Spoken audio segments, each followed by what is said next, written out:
Hi guys, I am Shazad and welcome on our YouTube channel, which is Shekstack. Today's we gonna start a new course, which is the CSS. So this is the crash course and you can learn each and everything in a single video. We start from the zero, like what is CSS, how can you use the CSS, what are the properties and also the values, how can you attach the CSS file with your applications or with your HTML file. We're gonna give you overview and we're gonna teach you each and everything from fonts to the background. We're gonna discuss that how can you use your padding, margins, how can you use your positioning, how can you use your text, colors, and a lot of things we are going to cover in this single video.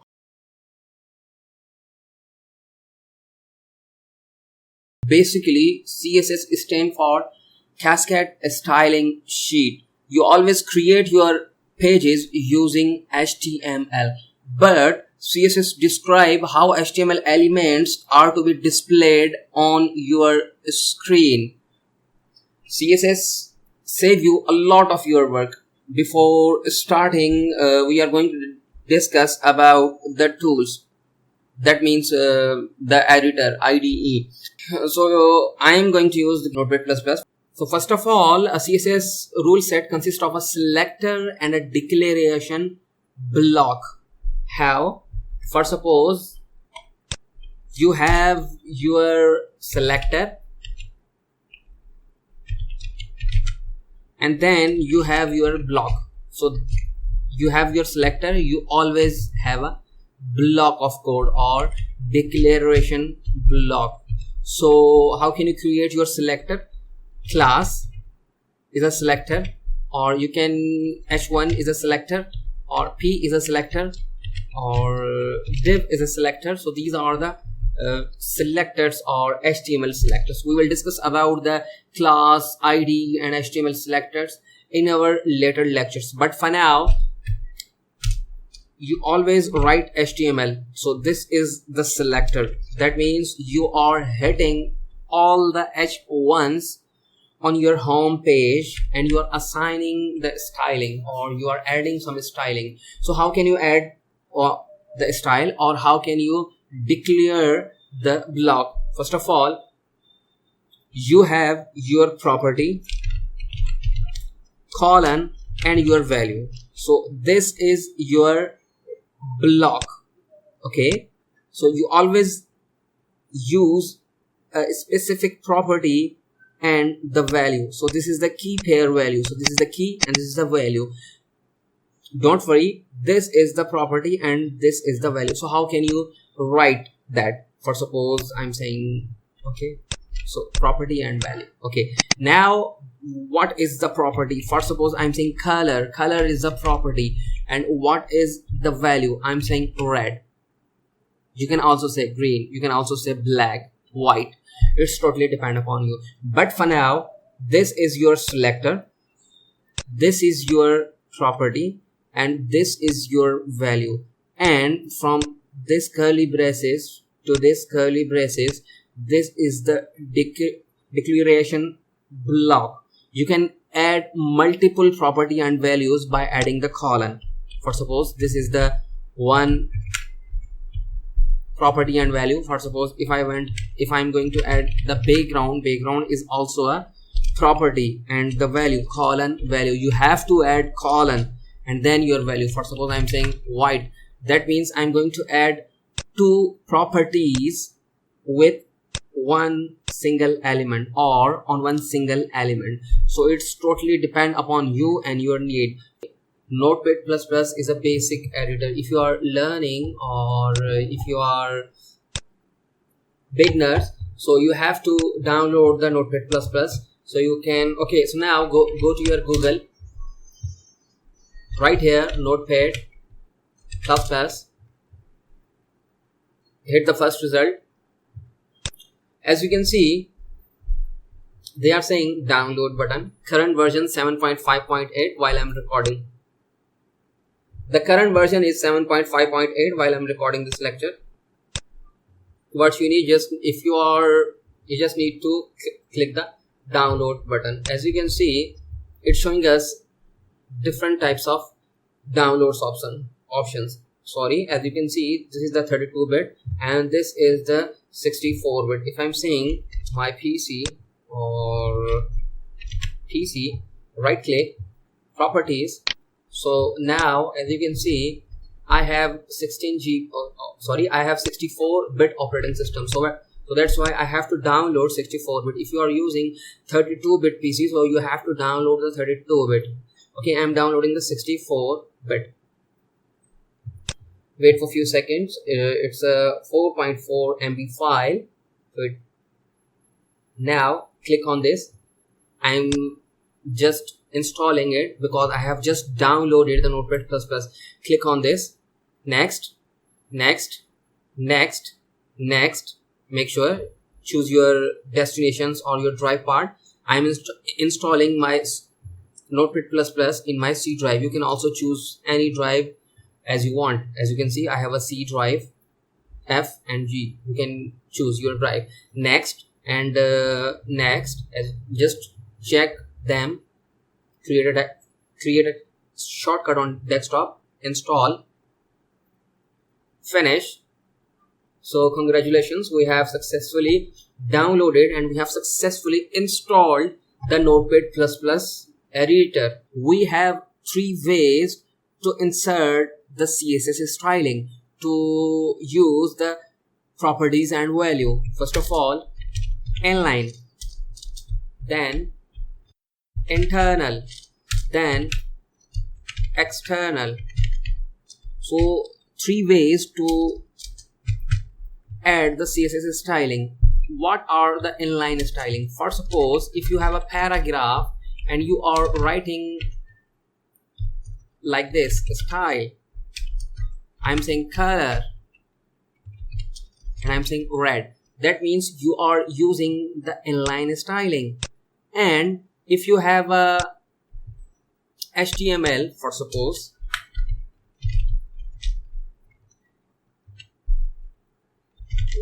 .php, don't worry about it. If you have a styling, for suppose HTML, and you are writing in the header style, and you are writing here, for suppose color equals to red, or h1 color equals to red. So that means you are using the internal styling. So what about the external styling? The external styling is that styling that means you are separating the CSS code from your HTML.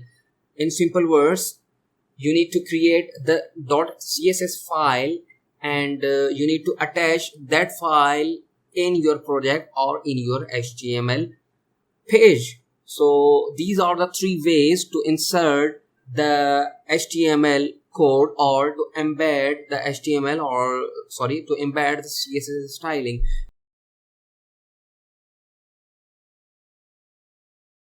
Okay, so now you have your Notepad++.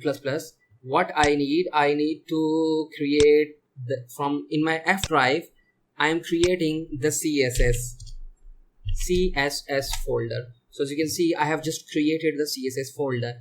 Now go to your browser, create a new file, and now save this file,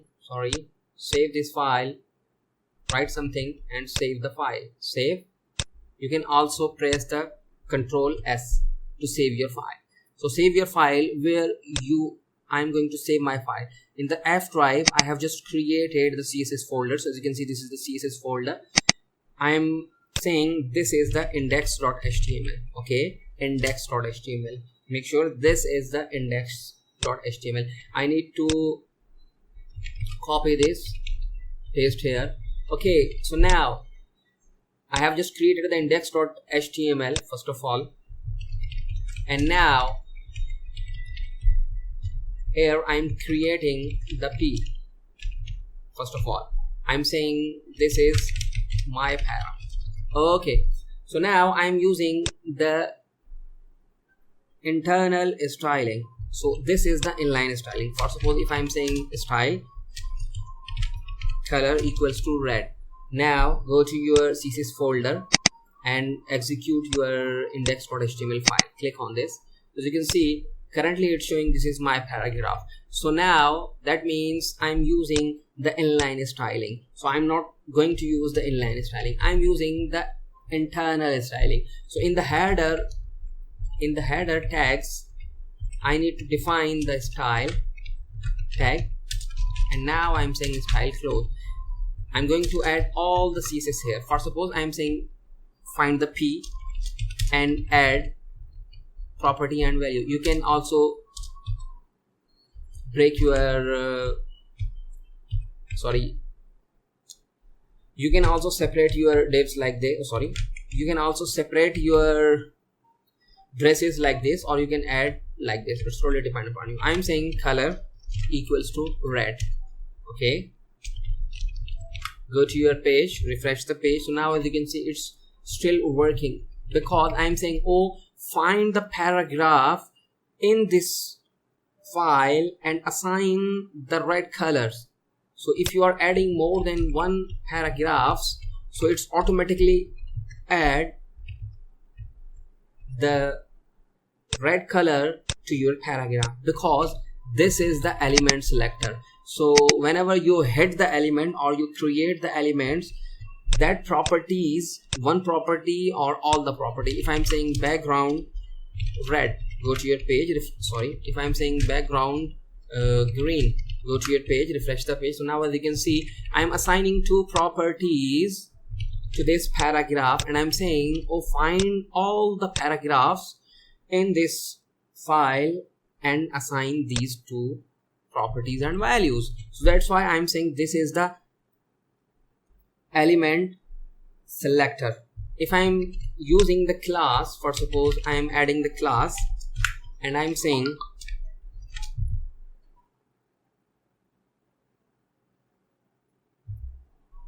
my class, भाई यहाँ से काट देना class वाला. If I'm going to add the class like this, I'm saying my class. You can write your own class or the name. Now how can you call this class? You can call this class with dot.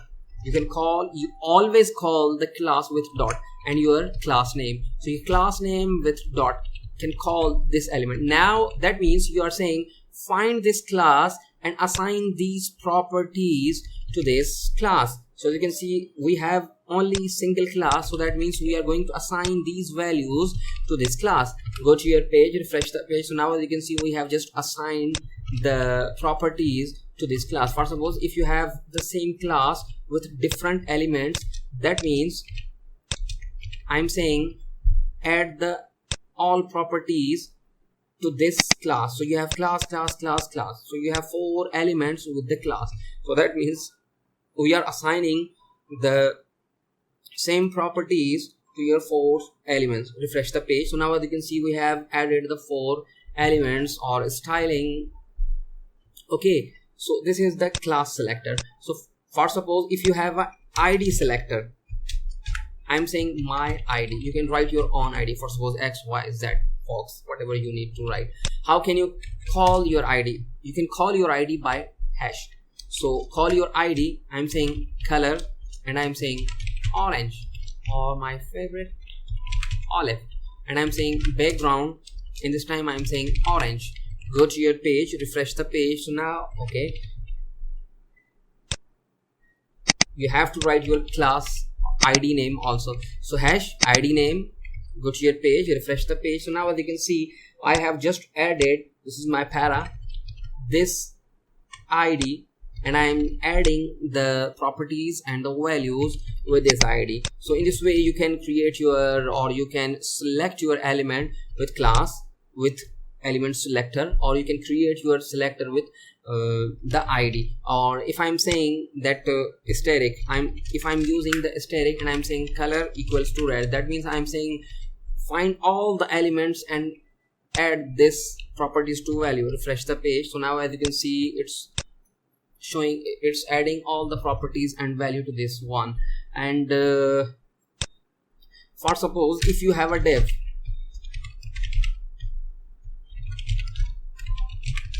okay, and now I'm saying I have a paragraph, I have all paragraphs here, okay, and I'm saying that add the comment. Okay, so now if I have a div and I'm saying div p, that means I'm saying find the div, and inside the div we have paragraph, find the paragraph and assign these values. So now as you can see, if you remove these classes and this id and refresh the page, so now as you can see it's also working. That means you are saying select all elements inside the div, so that's why these are the all elements inside the div, so that's why it's assigning these values. If you are saying that p and comma, that means you are saying assign the same property value to this one and also this one. For suppose if you have a p and h1, for suppose if you have a p and h1, I'm going to create the h1 in the div, h1 close, so h1. Okay, now I'm saying add the red color to p and also h1, so refresh the page. So now okay, we have h1, where is the h1, I need to, here is the heading 1, refresh the page. So now as you can see, this is the h1, I need to remove some paragraphs, refresh the page. So now as you can see, I'm saying that add the same property and value to this element and also this element. You can also write your classes. For suppose if you have a one class to this class 1, and you also have the class 2,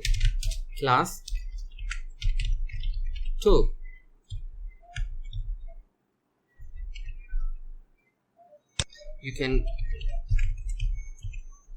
okay,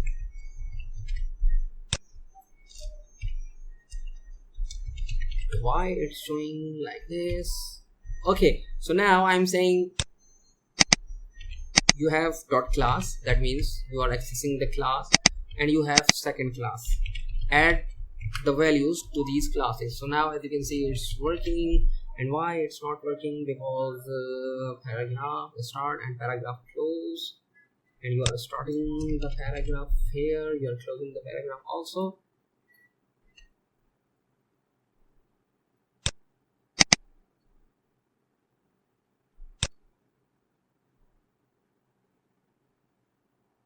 Okay, you have to add the equals to sign, I forgot this. Okay, now go to your page, refresh the page. So now as you can see, I am saying assign the same properties and value with this class and also this class. You can also do with the id class. If you are saying that if you have a div, for suppose you are saying in the div and you are saying paragraph, that means you are saying select all paragraph elements where the parent is div. For suppose this is the parent and these are the childs, you are saying select all paragraphs where the parent is div. So that's why if I have a, for suppose article, and I'm saying in the article I have my paragraph, for suppose I have the same paragraphs or the same values. We have in the div same elements we have in the div and same elements in the article. I'm saying find all the paragraphs where the parent is div and assign these properties and value. Go to your page, refresh the page.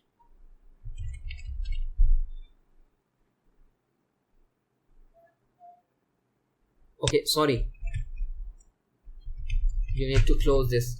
Go to your page, refresh the page. So now as you can see, it's adding the same value where the paragraph. So here is the paragraph. If I'm saying paragraph and also h1, go to your page, refresh the page. So now as you can see, in this div we have paragraph and also h1, but I'm saying assign these values where the h1 exists.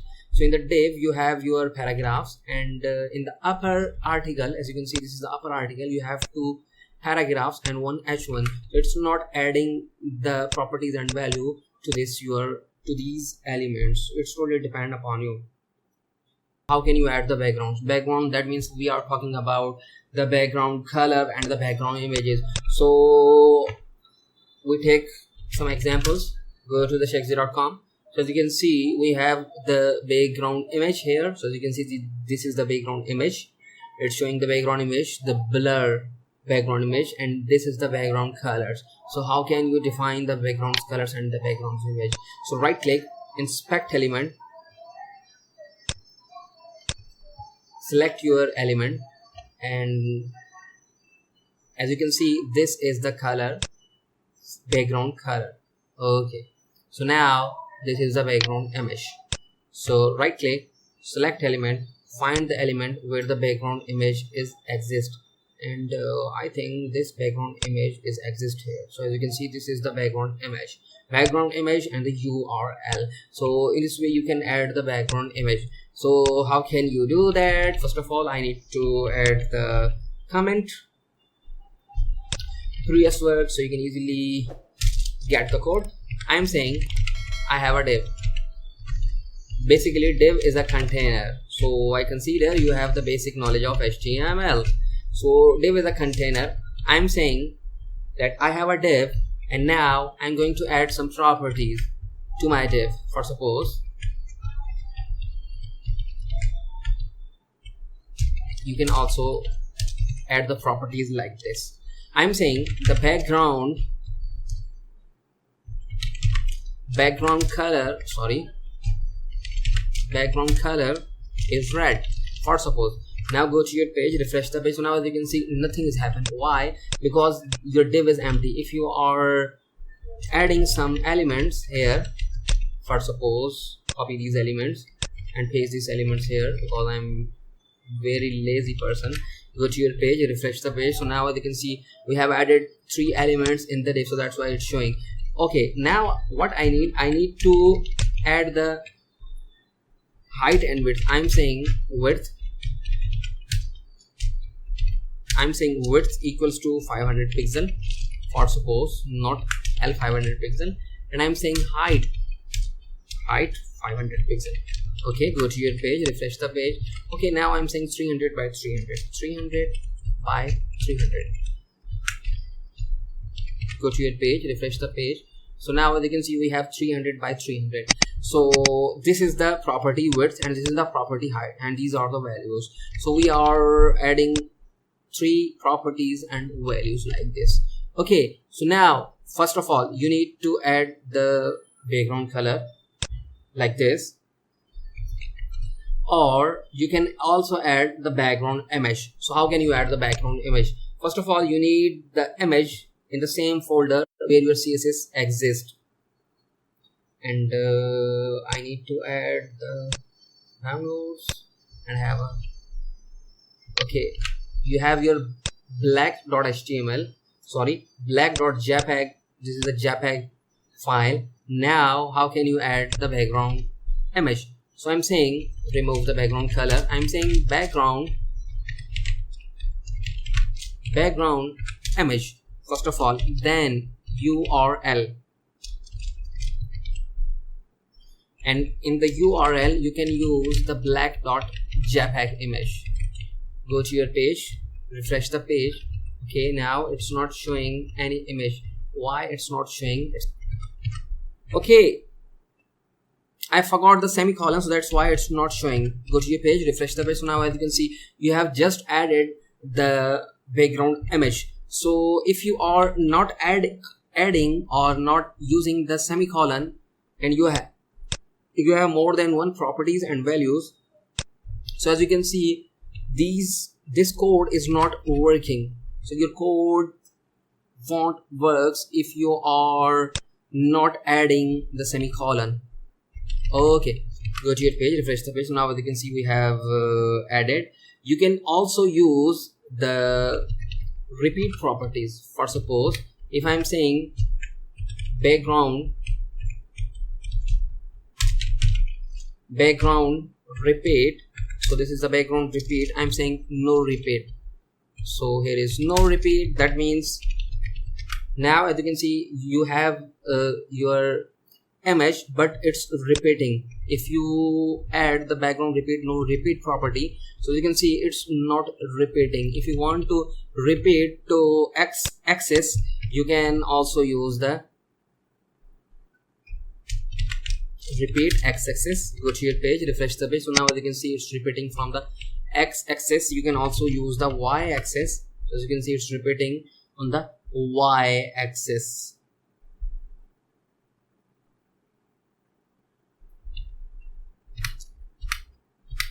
And you can also use the background positions. So how can you use the position? For suppose I'm saying background and I'm saying position, so you can also, I'm saying right position and the top, right top. Go to your page, refresh the page. So now as you can see it's showing on the right top. If I'm saying left top, go to your page, refresh the page. So now as you can see it's saying left top. If I'm saying left bottom, refresh the page. So now as you can see it's showing left. Okay, so now if you are adding the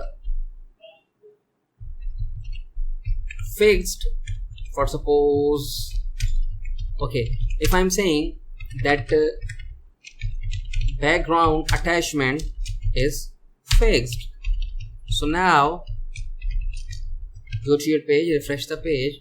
As you can see it's now fixed. And if you have more than one elements here,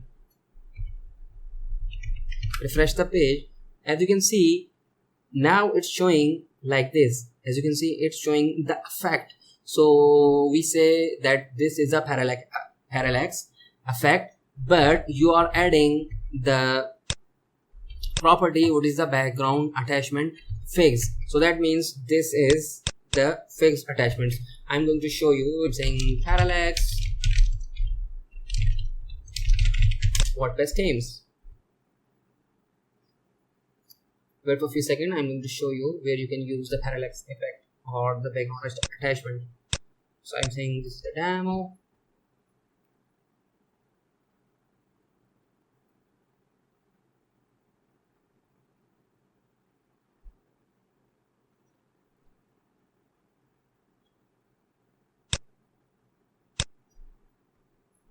Open a specific demo.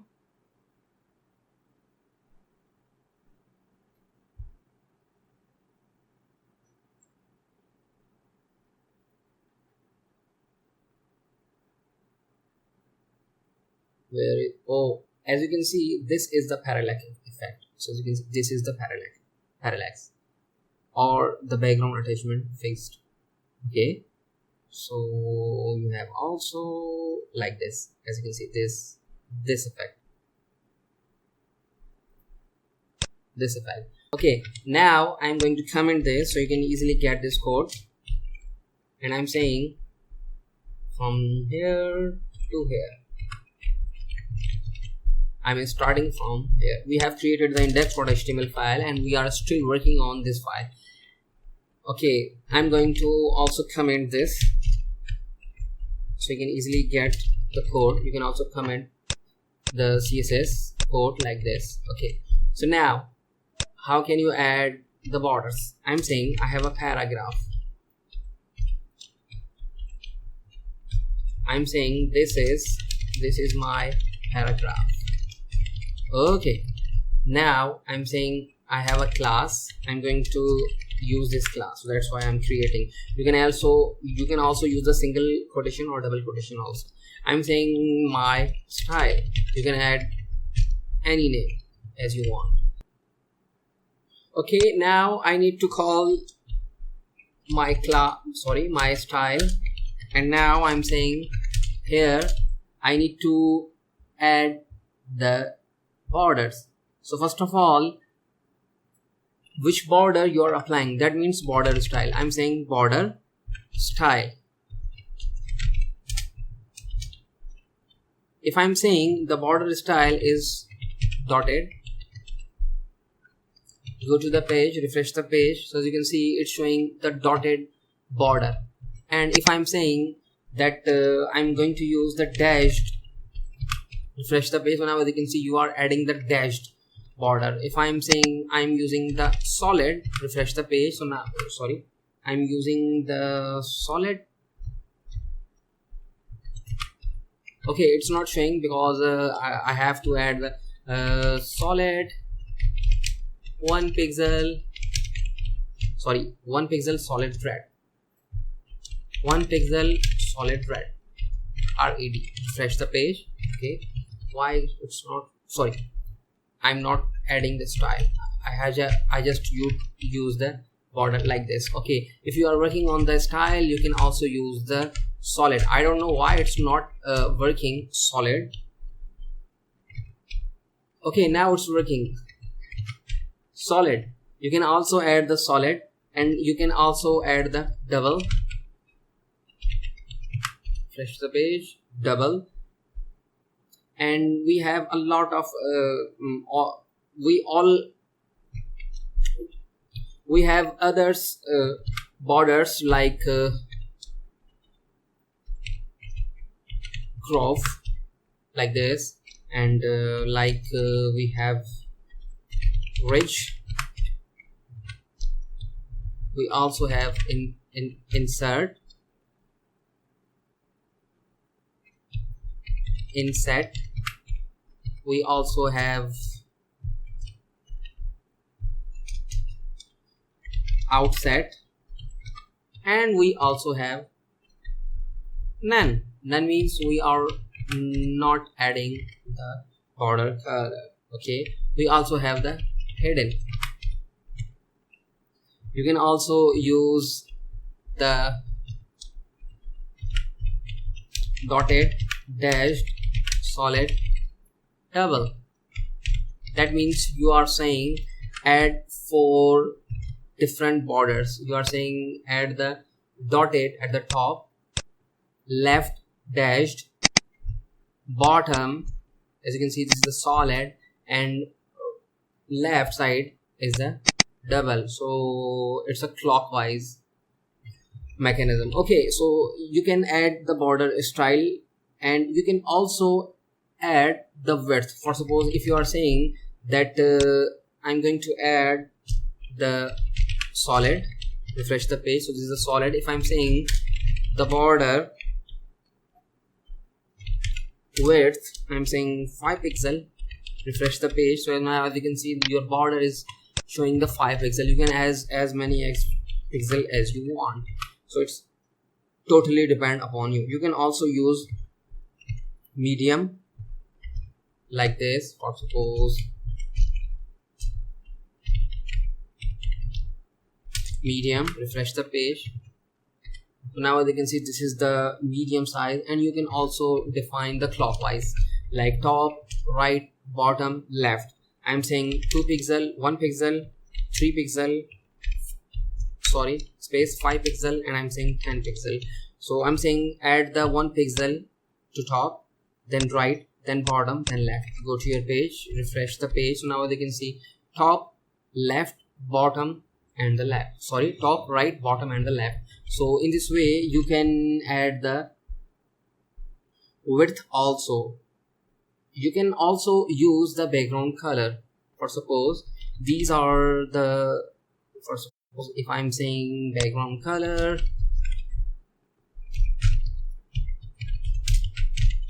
sorry, so you can also use the border color. Border color, for suppose red. Go to your page, refresh the page. So now it's showing the red color. You can also use green, blue, or something else, and you can also use the different colors as well. For suppose if you are saying that add the dash, add the solid border, and the top is red, and the right is blue, sorry, and the bottom is green, and the left side is olive. Refresh the page. So now as you can see, you are adding 4 different types of colors in the border. So you can also use dotted and also use dash. So it's totally depend upon you and your requirements. What is the margin and how can you use the margin? First of all, you have your one single element. If I'm creating another element with the same class, so you have same element, but I'm renaming my class for suppose second. So second is my class, and now I'm calling this class with dot. So as you know, okay, add the same styling. First of all, refresh the page. You have two different types of paragraphs. So first of all, what is the margin? In the CSS, margin properties are used to create the space around the elements. Make sure outside of the defined border. For suppose if you want to add the margins on these elements from the top, left, right and bottom, let me show. I'm saying add some spaces between them first of all, or add some space bottom of this element. So how can I do that? So this is my first element and this is my first, this is my second element, so this is my second element. Now I have to call this class, so I have already called, so I need to write the margin here. So the syntax is margin and the bottom. You are saying add some space from the bottom. I'm saying 50 pixel, add 50 pixel. You always write your margins 50 pixel. Refresh the page. So now as you can see, you are adding the margin the bottom. If I'm saying add some margin from the top, and I'm saying add 50 pixel, go to your page, refresh the page. So now as you can see, you are adding the margin from the top. You can also use the left and also use the right margins. How can you do that? I'm saying the margin left 100 pixel, refresh the page. So now as you can see, you are using the margin 100 pixel. If I'm saying the same margin 50 pixel, so as you can see, this is the 50 pixel margin. You are saying add some space outside of the element 50 pixel. Make sure outside of the element, not inside. Okay, we will discuss about the inside, which is the padding, in our next lecture, but for now this is the margin. You can also use the margin right. Okay, I'm saying 50 pixel, refresh the page. Now as you can see, you have just added the margin, okay, outside of the element. Okay, so now you are using the bottom, top, left, right. Why you are repeating the same code? You can also use the single margin command or the property. I'm saying add the 50 pixel from the top, add the 50 pixel from the left, add the 50 pixel from the bottom, add the 50 pixel from the left. Sorry, so this is top, right, bottom, left. It's a clockwise. Okay, remove these lines, refresh the page. So now as you can see, it's working fine. If you are adding separately, you have to use the position bottom, top, left, right. If you are adding, if you are using just the margin, you can assign values like this. Okay, if I'm saying add the 0 pixel from the top, add the 0 pixel from the right, add the 20 pixel from the bottom, and add the 50 pixel from the left. So go to your, save your file, go to your page, refresh the page. So now as you can see, you have added these values on this element, first element. So how padding is work? Basically, in the CSS, padding properties are used to generate space around an element or content. If you are using or inside of the borders, for suppose this is the border. If you are using the padding, that means you are saying add some space inside of the element. That means inside. So this is your inside. So how can you do that? First of all, I need to add the padding to this element. Okay, so this is our first element, so I have to call this class. I have already called my class. Then I have to use the padding, but you have to define which padding you are using. Padding top, right, left, or bottom. I'm saying I need to add the padding from the top, so that's why I need to call the padding and the top colon, and I'm saying 20 pixel. Go to your page, refresh the page. So now as you can see, you are adding the space inside of the element. So as you can see, this is your element, this is your inside place of your element. So if you are adding the padding right, you can add the padding right property and the values in pixels. Go to your page, refresh the page, because you have a lot of value right side, so that's why it's not affecting. If you are using left, so as you can see, it's fine working. And if you want to add the padding bottom property, you need to add the values also in pixel.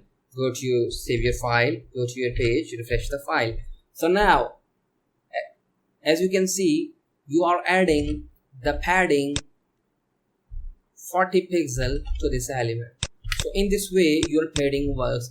But if you are using the padding individually side, so how can you do that? First of all, I'm saying padding, just padding. Make sure I'm not using the position, means dash bottom, dash top. I'm just using the padding, and I'm saying add the padding from the 20 pixel top. I'm saying 10 pixel, and I'm saying 40 pixel, and I'm saying 20 pixel. That means you have to add the semicolon also.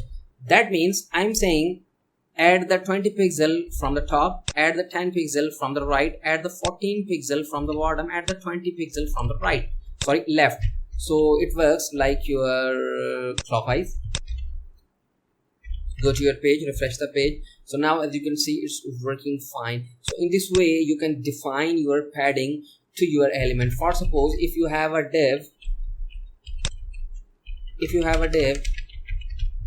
and I'm saying div, sorry, it's not a class, it's an element, so that's why I have to say that element. I'm saying background red or background color red. Okay, I'm defining some elements inside the div, so it will appear. It's not currently appearing. I'm saying this is my paragraph 1. I need to add the control D, refresh. So now as you can see, it's showing 1 in the div, so that's why I'm saying okay. Refresh the page, it's working like this. If you are adding the padding to your div, how can you do that? I'm saying padding, add the padding 10 pixel, 10 pixel, 10 pixel, 10 pixel. Go to your page, refresh the page, and now as you can see, it's working fine. You can also use the percentage. For suppose 10%, refresh the page, and you can also use 40%. Okay, I'm using person here, not dollar, person. So this is person, this is person. Go to your page, refresh the page. So now as you can see, you can also adding the person. You can also use the person to your margin, and you can also use the person to your text also while working on the background. How can you use the height and width? First of all, what is height and what is width? As you know, the height and the width, also the property, are used to set the height and the width of a particular element. For suppose I have to add the comment here, so you can easily get my code. Okay, I also add the comment here. Okay, now refresh the page. If I'm saying this is my div,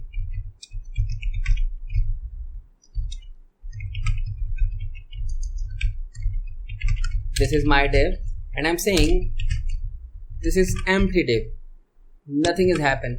If I'm using the div selector and I'm saying that background color is red, make sure this is color. Okay, go to your page, refresh the page, nothing is happened. Why nothing is happened? Because your div is empty. So now if I'm saying add some width and height, for suppose width, I'm saying width is for suppose 300 pixel and I'm saying height is 200 pixel. Go to your page, refresh the page. So now as you can see, it's working fine. Okay, you are adding 300 by 200, 300 width, 200 height. So you can also add width and height property to any element. For suppose if you are saying that this is the paragraph, we always use the width with div. I'm saying this is the paragraph, this is my para. Sorry, you don't need to add the colon here. And I'm saying in the paragraph I'm creating the selector. You can also use the id and class selector. Okay, I'm saying para, and now I'm saying background color, copy this property and paste this property here, change the color. I'm saying olive, red, refresh the page. This is your olive color. So by default it's showing you the 100%. I'm saying add the width 100 pixel and the height is also 100 pixel. Save the file, go to your page, refresh the page. So now as you can see, it's currently showing the width and height. If you are generating other text, so as you can see, it's currently showing on the separate line. And now if you are using the 100%, that means it's automatically adjust with your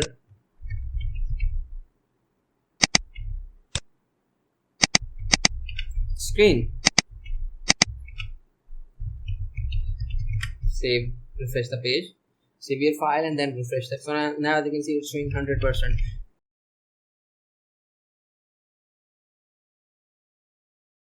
How can you add the styling in your text? So first of all, I need to add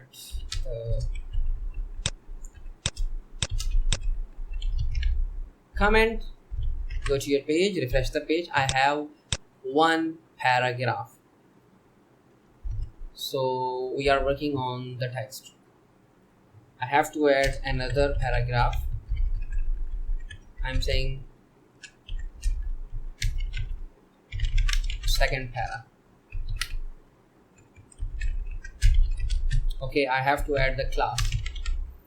In this class I'm saying para 1, and I'm saying para 2. This is para 2. I have to call this here. I'm saying dot para 1, control D, para 2. Okay, what's going on? Go to your page, refresh the page. As you know, you can use the color property. Color red. Go to your page, refresh the page. This is para, this is color. Refresh the page. As you can see, you have added the color property. You can add the color like this, or you can add the hexadecimal value. How can you do that? Hash and value ff 4 times 0. Okay, this is the hexadecimal value. Refresh the page. So now as you can see, it's adding the values. For suppose if you are saying f,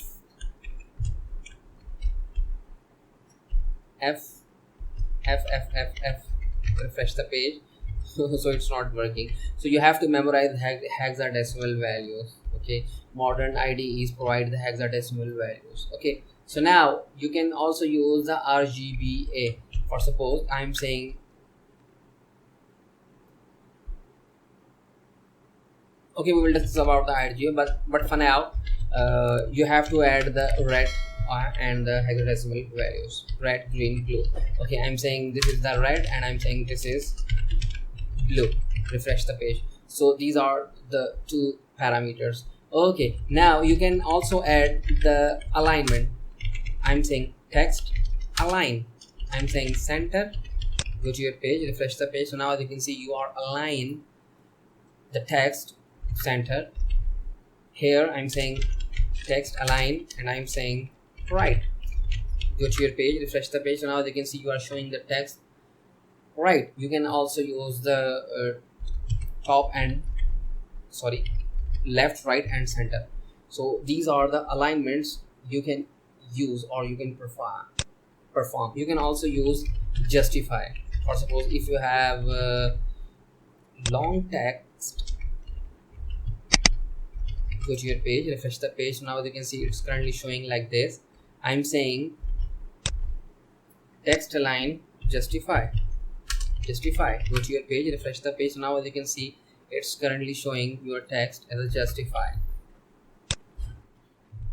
Okay, so now you can also use the text decoration property. So how can you do that? I'm adding the text decoration property, and the value is overline. Go to your page, refresh the page. So now as you can see, just a second, I have to remove this. Okay, leave it. Okay, I'm saying add this to second parameters. Second paragraph. Refresh the page. So now as you can see, it's showing at the top of the paragraph a line. Okay.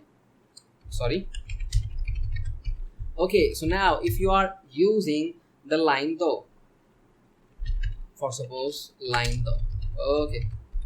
Refresh the page. As you can see, now you are showing the line center of your paragraph, line through. Okay, so now if you are saying underline, that means you are adding the line at the bottom of your paragraph. So you can use your text decorations. You can also use your text transform property. So how can you use your text transform property? For suppose if you are using the uppercase, lowercase, and capitalize, so how can you do that? As you can see, all letters in the, we are using the small words. If you, now I'm saying text transform, I'm saying capitalize. That means I'm saying this first letter is capital, first letter is capital, first letter is capital. Okay, if I'm saying add the lowercase, all I'm saying uppercase.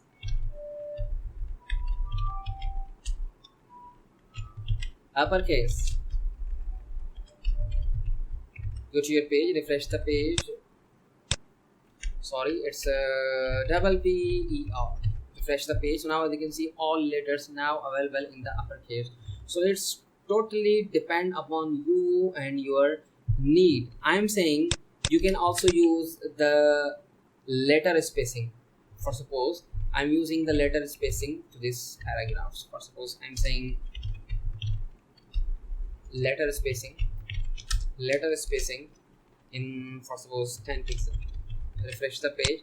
So now as you can see, I'm adding the letter spacing 10 pixel. If I'm saying 2 pixel, refresh the page. So I'm adding the 2 pixel letter. You can also define the line height.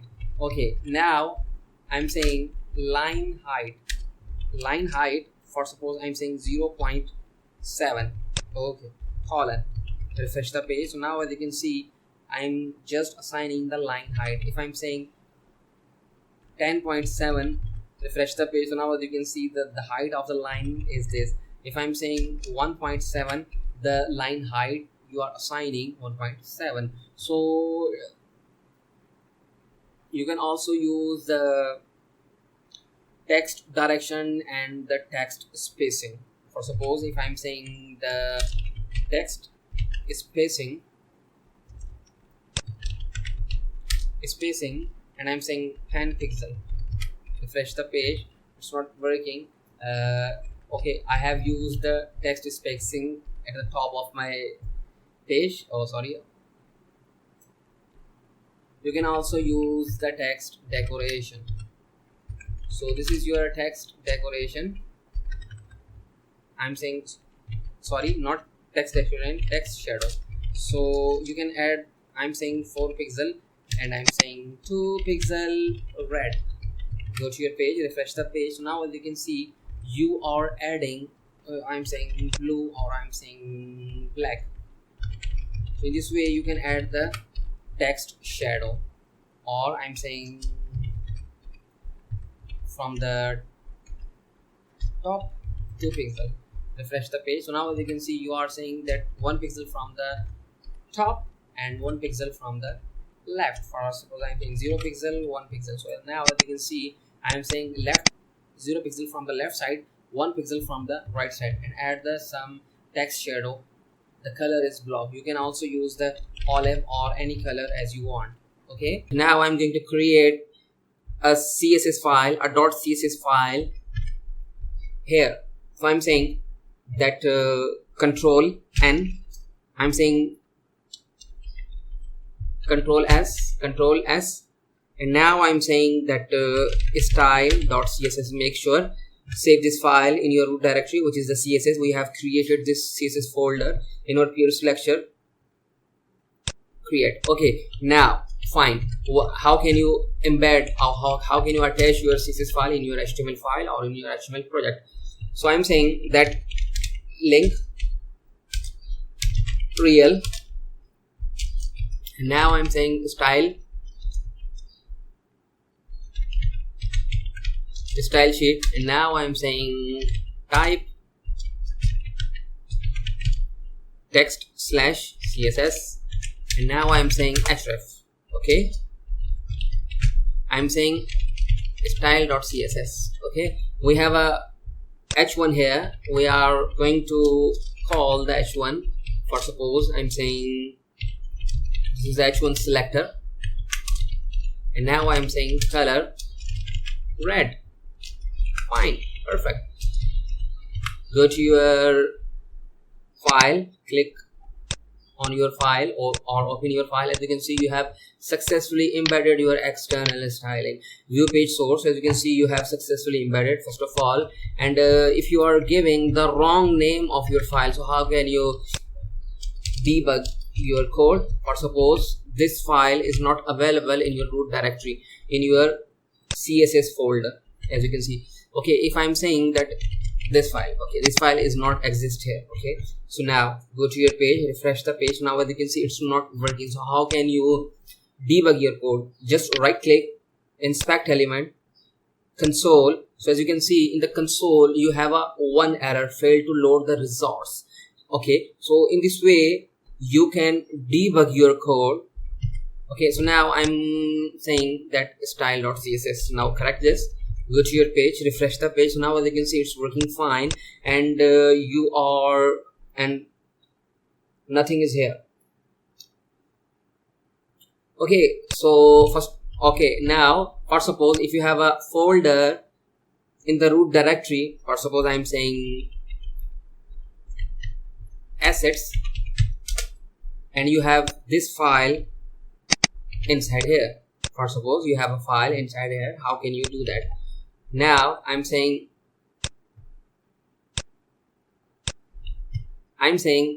go to the assets folder first of all, then find the style.css folder. As you can see, you have a style.css folder here. Now go to your page, refresh the page. As you can see, it's working fine. If you are giving the wrong folder name,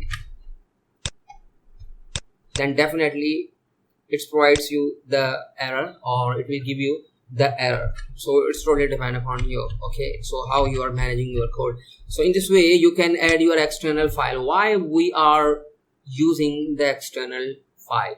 Because this is a single file. For suppose if you have a thousands of files of HTML, or you have a thousands of pages, so it's hard to use, or it's hard to create, or it's hard to define all the CSS style in the header section. So that's why we are going to separate our CSS file from our HTML file. CSS font properties define the font family and boldness, size, style.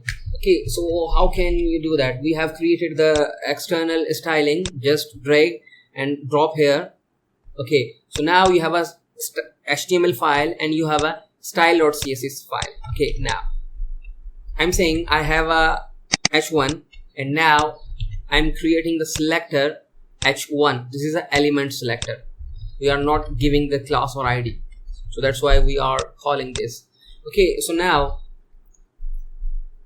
how can you define your font family? Because thousands of fonts families available in CSS. For suppose I'm saying color equals to red and I'm giving another property here, so you have to add the colon if you are giving more than one properties. I'm saying font family colon and comma, sorry, not comma, quotation. Think it's a double quotation, or you can also use the single quotations. I'm saying time new Roman. Okay, go to your page. As you can see now, currently it's showing like this. Just refresh the page, and now I'm saying Times New Roman, and I have to assign serif. Go to your page, refresh the page, or Control F5, right click, inspect element,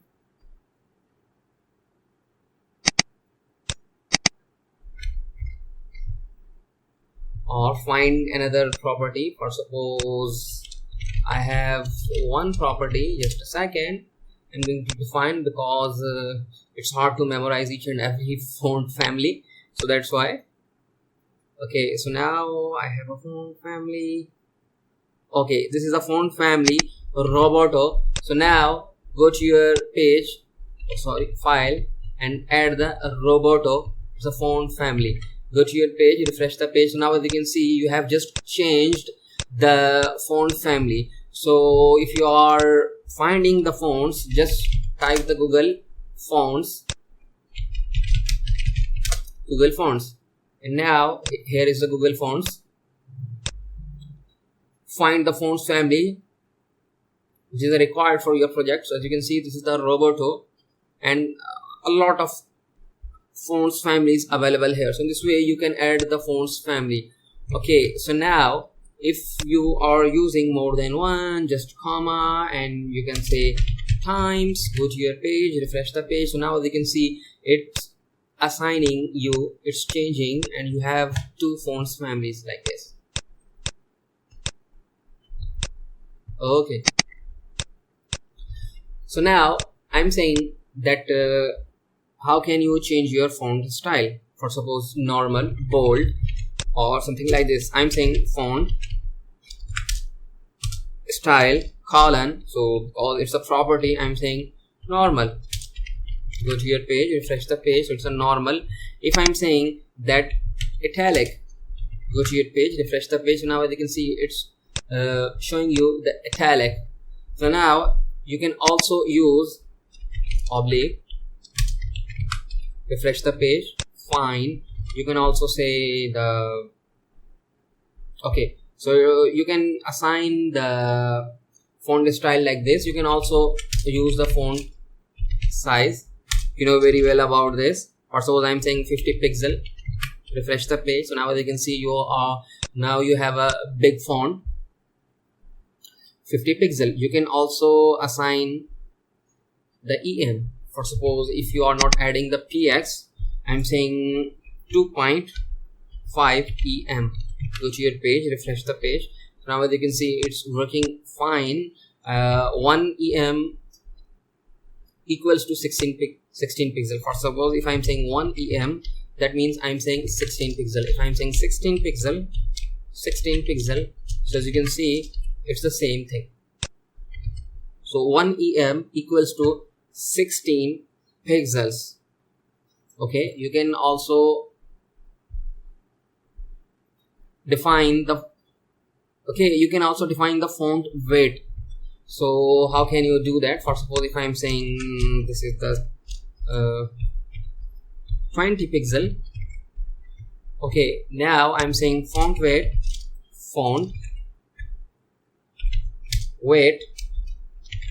bold. Go to your page, save your file, go to your page, refresh the page. As you can see, it's showing us like this. If I'm removing this font weight, go to your page, refresh the page. Okay, fine. We are doing right. This is a right, but I forgot this one, so that's why it's not working. It's fine. Now 10 pixel font family, and I'm saying bold. Definitely now it's bold.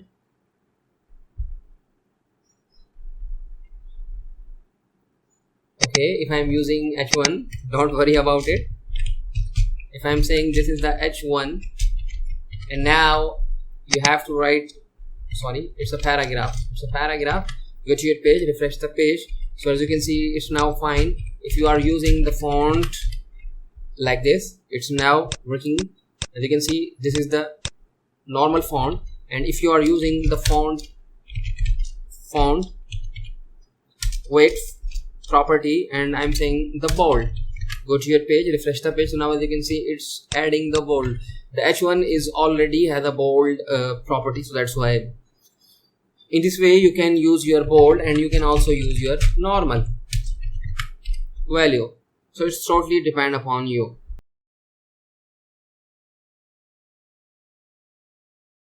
So first of all, you have to create the links. For suppose you have a paragraph, and now you have a href, because you need to create the link. I'm saying home, and now control D. Okay, now I'm saying about, and now I'm saying, okay, I'm saying that contact us,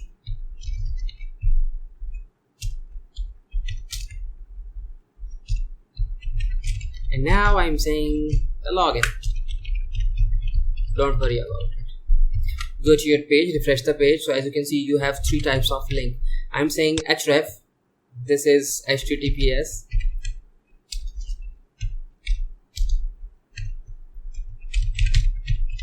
shakesy.com, and I'm going to assign another link which is facebook.com, and now I'm going to add another link which is google.com, and here is the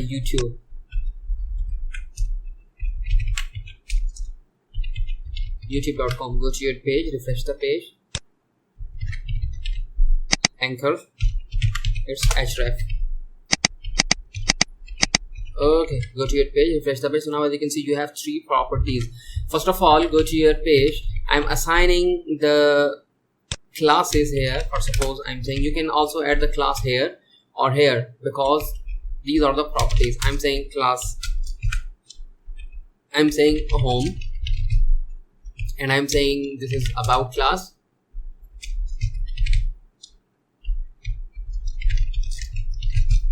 and now copy this class, paste this class here, and also paste this class here. Now I'm saying this is the contact, and this is the login class. Go to your page here, call the class with using the dot sign, and I'm saying when home class, and now I'm saying color, add the color. For suppose I'm saying olive. Go to your page, refresh the page. So now as you can see, you have a olive color, and now I'm saying that copy this bad boy and paste this bad boy here, bad boy. Okay, now I'm saying this is my about us class, and I'm saying this is my contact us class, and I'm saying this is my login class. Don't worry, we are going to discuss about the other properties. I'm saying this is the black color, and I'm saying this is the yellow color, and I'm saying this is the, for suppose red color. Okay, fine. So you have a different types of color. I'm saying what is hover. First of all, go to your shakesy.com. As you can see, Now I have a white colors font. Whenever you hover on the link, as you can see, you are changing the color. So that's why because you are using the hover properties on the link. Okay, so now I'm saying when someone hover over the home, change the color. So I'm saying home colon hover, and now I'm saying black. Go to your page, refresh the page. So now as you can see, it's fine. When you hover over the link, as you can see, it's changing the color. Okay, so you can use the hover properties to your links. So this is the hover property, and you have other properties as well, like hover. For suppose visited property, if I'm click on this is the contact, this is the contact us. So sorry, copy this, paste this here. I'm saying this is when someone visited this link, change the color. For suppose I'm saying make this color red or green. Go to your page, refresh the page. So now as you can see, someone we have the green color because we have clicked on this. Now I'm saying when someone click on this, so login, click on this, YouTube is working. Now copy this bad boy, and now I'm saying if someone visited this, change the color to, for suppose, olive. Refresh the page. So now as you can see, it's changing the color to olive. So this is the visited property, and you have already learned the hover property. But what about the active property? For suppose if I'm click on this and holding my mouse button, so as you can see, you can also change the color. Okay, now I'm saying if someone click on the link, change the color. Like I'm saying active, and now I'm saying red. Currently this is the hover, the olive in the hover, and now when you click on this, okay, refresh the page. When you click on this, okay, why it's not working?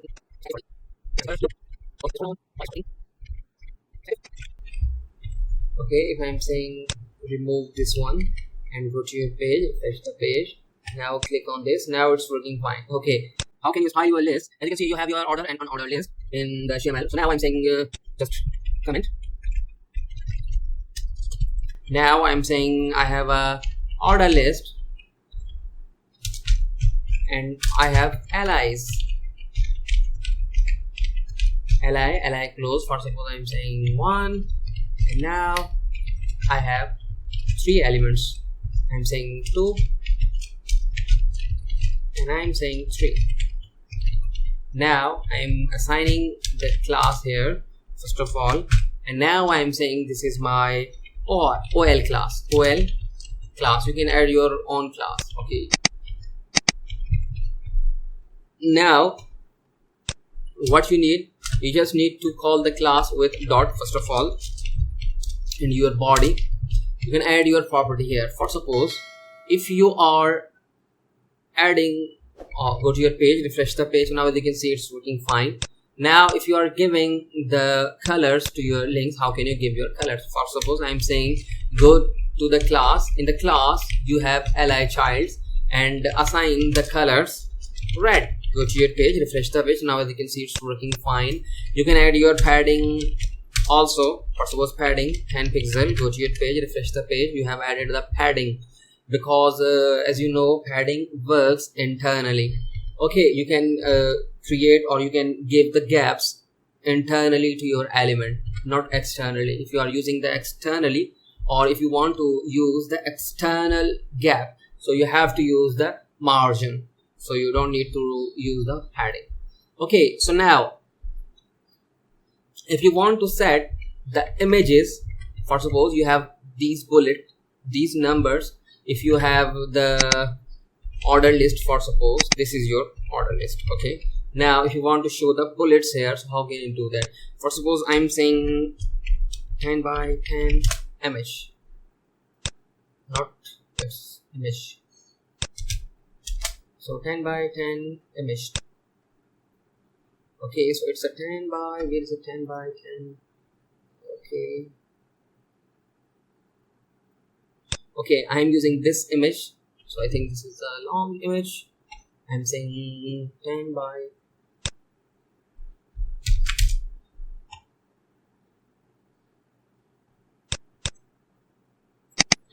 10 logo. For suppose I'm selecting this one, copy this, go to your F folder, find the CSS file, and in the CSS file you have a assets folder. I'm saying logo, so this is a PNG file. So now go to your style.css file, and I'm saying in the list, this is the class, access this class, and now use your properties. I'm saying list style, and now dash image, list style image colon, and now you can use the URL. Where is the image? I'm saying go to the okay, because you have the style.css file at the same folder in the assets. Okay, so you have a logo.php, so you don't need to write the folder name here. I'm saying that logo.png. Go to your page, refresh the page. So now as you can see, it's adding the image, because as you can see, this is an image, because it's a long image, so that's why it's showing like this. If I'm saying that add the margin left 100 pixel, and now go to your page, refresh the page. So now as you can see, it's showing us the image. So in this way you can add the image, and you can also style your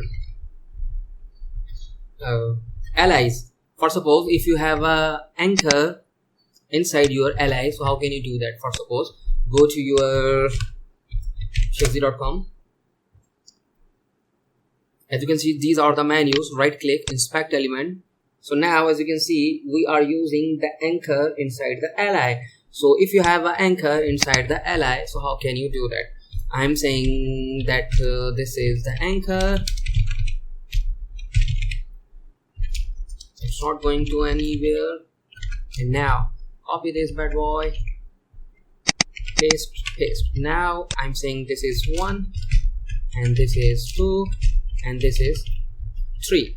Go to your page, refresh the page, it's working fine.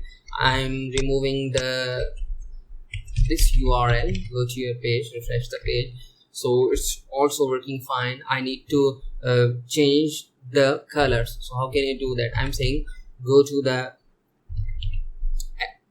the class ally, and you have to change, because you are giving the red color to your this element. I'm saying that go to the ul ally, and in the ally you have a anchors, and now I'm saying color, for suppose black. Go to your page, refresh the page. Now as you can see, you are adding the black colors to your element. So in this way you can use the colors. You can also use the background property here. For suppose background color red. Go to your page, refresh the page, so you are adding the background color red. If I'm saying that display inline, go to your page, refresh the page. So now as you can see, you are displaying inline. If I am removing the margin and the padding, refresh the page. So now as you can see, we are creating the menu bar like this. Okay, if you are using the inline, because by default the ul is the block level element. So as you can see, these are the block level elements. You can change the block level elements from block level elements to inline elements also, and we will discuss about the display in a later lecture. But for now, you can do like this. Okay, if you have a property for suppose 10 pixel, refresh the page. So as you can see, it's working fine. And you can also use the hover class. For suppose I'm saying that copy this, refresh the copy this and use the hover sign and change the color. For suppose I'm saying change the background color. Okay, I'm saying background color, I'm saying white. Go to your page, refresh the page. So as you can see, it's you are giving the white color. If you are saying background color olive. Okay, now refresh the page. So as you can see, it's working fine. So first of all, I need to comment this one. Now bottom, now I'm saying that I have a table,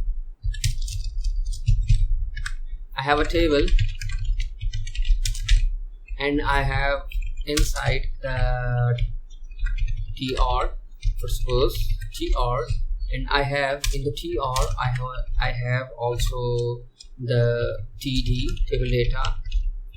And now the table data, in the table data I have for suppose home, or for suppose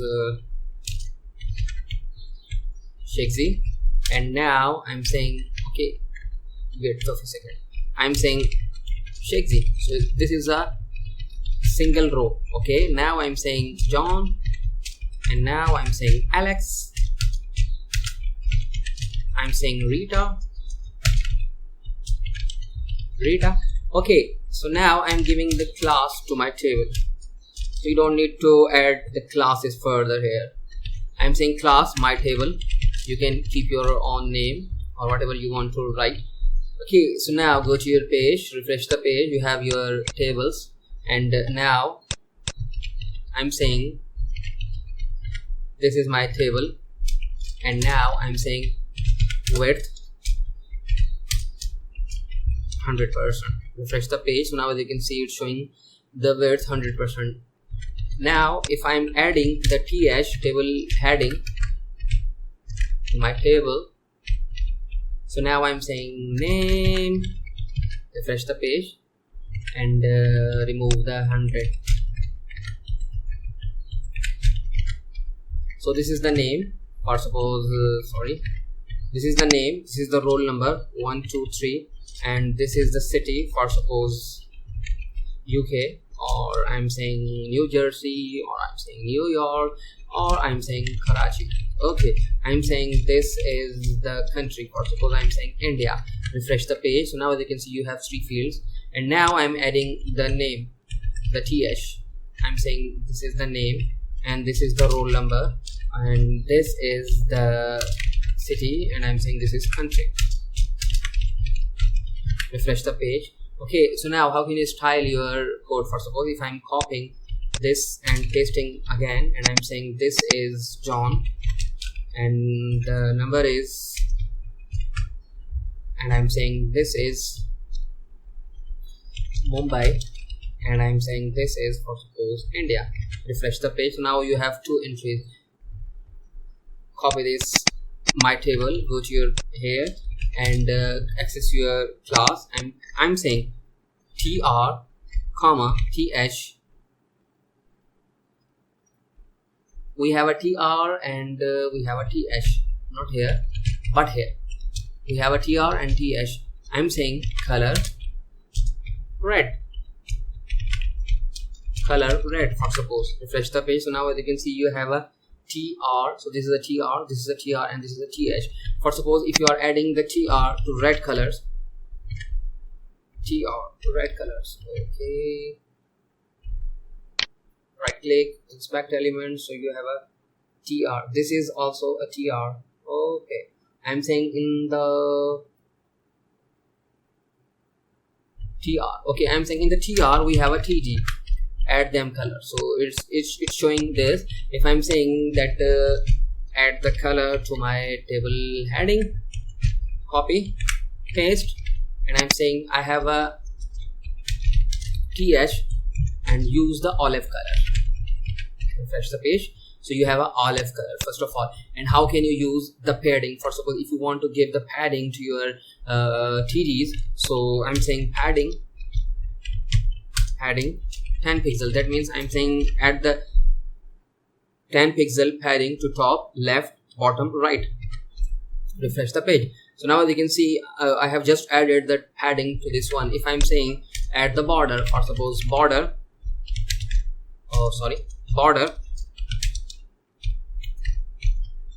1 pixel solid red. Refresh the page. So now you can see I have added the border. Okay, if you want to add the border to your elements, so how can you do that? First suppose I am saying first of all my table, because you have a table like this, you have a table, and I'm saying add the border collapse,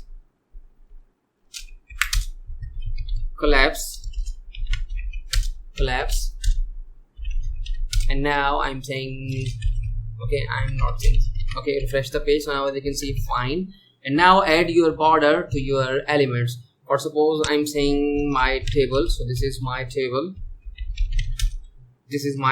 in the my table I'm saying I have the th and also the td.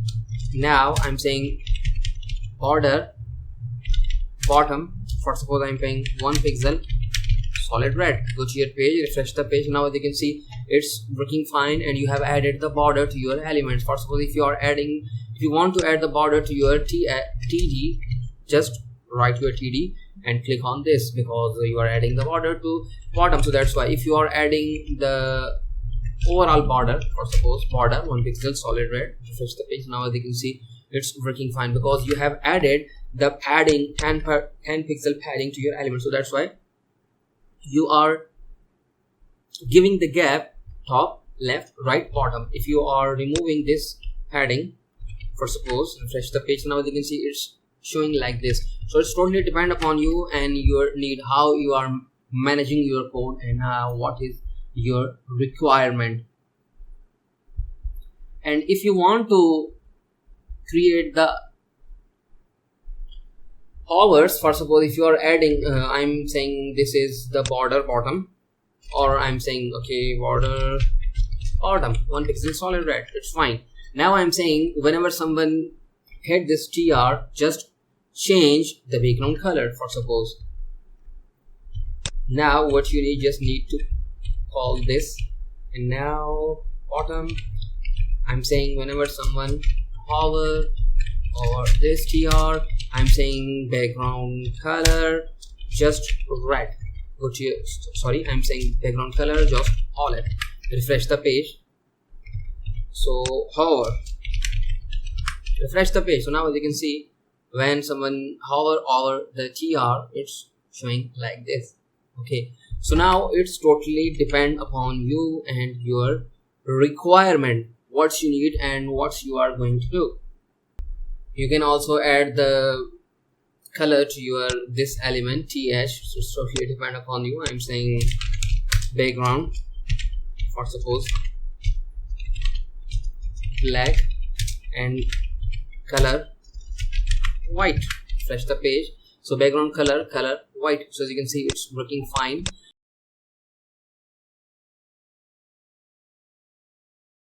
So what is the display? For suppose I'm going to comment this. As you know, we have two types of displays: block level elements and inline elements. Div is a block level element. First of all, h1, h2, h3, h4, h5, h6 are also the block level elements. Paragraphs, forms, header, footer, section. So these are the block level elements. And what are the inline elements? For suppose span, anchor, image. These are the inline elements. So if I'm saying that I have h1 and I have h2, and I'm saying 1, and now I'm saying 2. Go to your page, refresh the page. You have two types of h1 and h2. Make sure these are the block level elements. So that's why it's showing h2, it's showing bottom of the h1.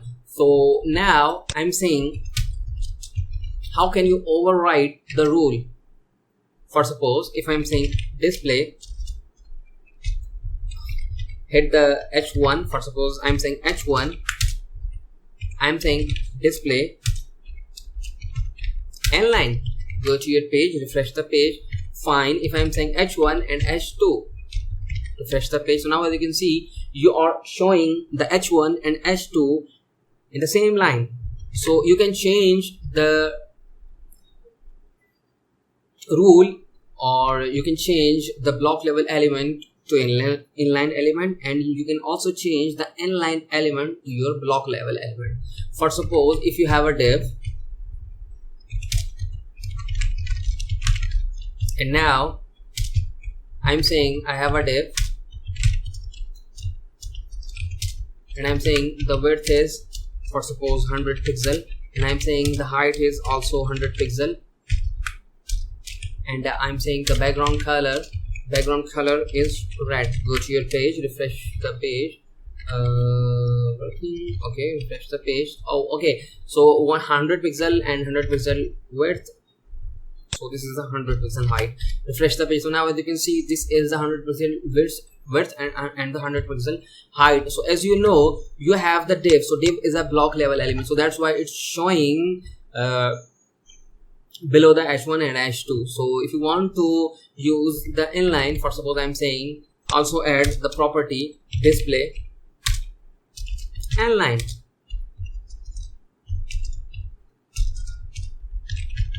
Refresh the page, go. So as you can see, it's showing you to the inline, so that's why it's not working. But you can change the nature of the element as well. For suppose if you have a paragraph, if you have a span, and you have another span, okay, I'm saying this is one span, and I'm saying this is second span.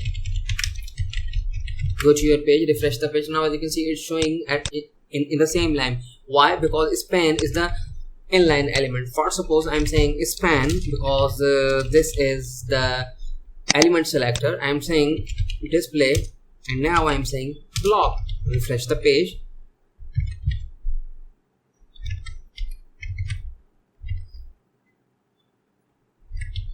Span.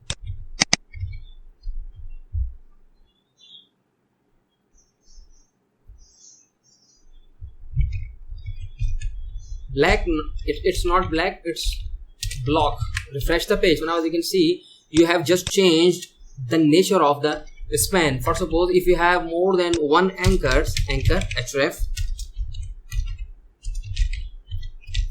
and I'm saying home, control D, control D, control D. For suppose if you have 3 anchors in the same line. Why? Because anchor has a nature inline. So you can also use, I'm saying span and anchor. Refresh the page. So now as you can see, it's showing us the block level element. So you can change the display of a particular element. For suppose if you are using the display none property, for suppose I'm saying display none property, that means I'm saying just hide the content. Display none. Go to your page. So as you can see, you have your H1 and H2. Refresh the page. So now as you can see, we have just remove the property. Okay, so now you have just removed, you have not removed. As you can see, you have 1 and 2 at the same position, but you are not showing the H1 and H2 here. But if you want to say that you don't need to, for suppose if you are using display visibility and hidden, now go to your page, refresh the page. So now as you can see, the space is same, they are required. As you can see, this is the 1, this is the 2, so this is H1, this is H1, 2. They are consuming the same space if you are using the visibility heading. And if you are using the display none property, that means you are saying just hide the content from the page. So in this way you can use the display property. So now as you can see, we have index.html file and we have a single file named style.css, and now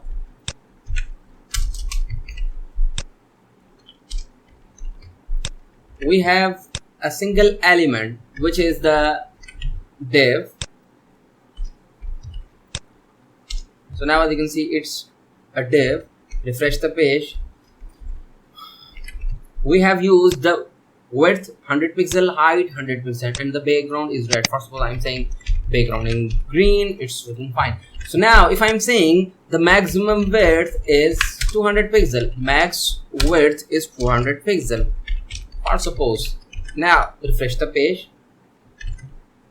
If you are increasing your width from 100 to 195, for suppose 195, go to your page, refresh the page, it's working fine. If you are saying it's a original width is 200 pixels, and now it's also working fine. But when you are going to increase the width from 200 pixel to onwards, for suppose if I'm saying 500, then as you can see it's not working. Why? Because you have defined the maximum width, so you cannot use or you cannot increase the maximum width your original width. So as you can see, if I'm saying 100 pixels, so it's working fine. If I'm saying 10 pixel, it's also working fine. If I am going to increase the width from 200 to 220, so now as you can see, it's currently displaying you the original width is 200 pixel, because here is the limitations of your particular div, because you are saying the maximum width is 200 pixel. So if you are increasing the width, so now as you can see, it's not working. And if you are reducing the width from 200 pixels, so now as you can see, it's working fine. So this is the concept of the maximum width. You can also define the maximum width. Why you are using? For suppose if you are working, if you have a responsive theme and you want to add some limitations of the maximum width, so you have to use the maximum width at the time. So now for suppose this is your div, and if you are adding h1 here, we are going to talk about the margin auto. For suppose if I am saying here is my text, and now how can you align this text? Okay,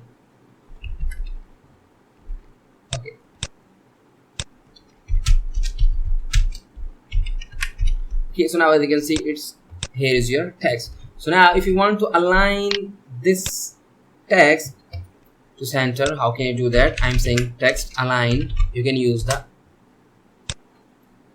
this property and this value, text align center. So now as you can see, but what happened if you want to align this div from left to center? So how can you do that? If you are applying the text align center, so as you can see, it's not working. Why?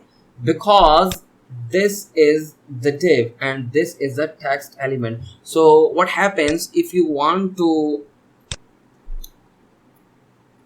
there are many possibilities. For suppose if you are using the margin left, you can also do that. Margin left 200 pixels. So now as you can see, it's working fine. You can also use the position. Don't worry, if you are not familiar with position, we will discuss about them. But if you are saying margin auto, so now as you can see, it's automatically shifting your div from left to the center. So now as you can see, it's aligning the center. If you are opening this in your small devices, so now as you can see, it's also working fine on your small devices. CSS position properties specify the type of the positions. For suppose we have different type of position: static, relative, fixed, absolute, and the sticky. So now every HTML element has its own the by default property is static, because if you are adding the h1 here and you are saying not h1, if I'm saying this is the div and I'm saying I'm starting this div here, and now because I'm saying this is my div, so add the class my div. So now I'm saying I'm calling the div and I'm saying that width is 100 pixel and the height is 100 pixel. Now I'm saying background color is red. Go to the page, refresh the page. So now as you can see, the by default position is the static of every HTML element. So you don't need to write the position for suppose position static position static, because the by default position is the static of every HTML element in HTML or using CSS or whatever you are calling. We are starting from the position relative. For suppose if you want to shift your element from, or if you want to move your element from left to right or top to bottom or bottom to top, it's totally depend upon you. Okay, so now I'm saying that you can also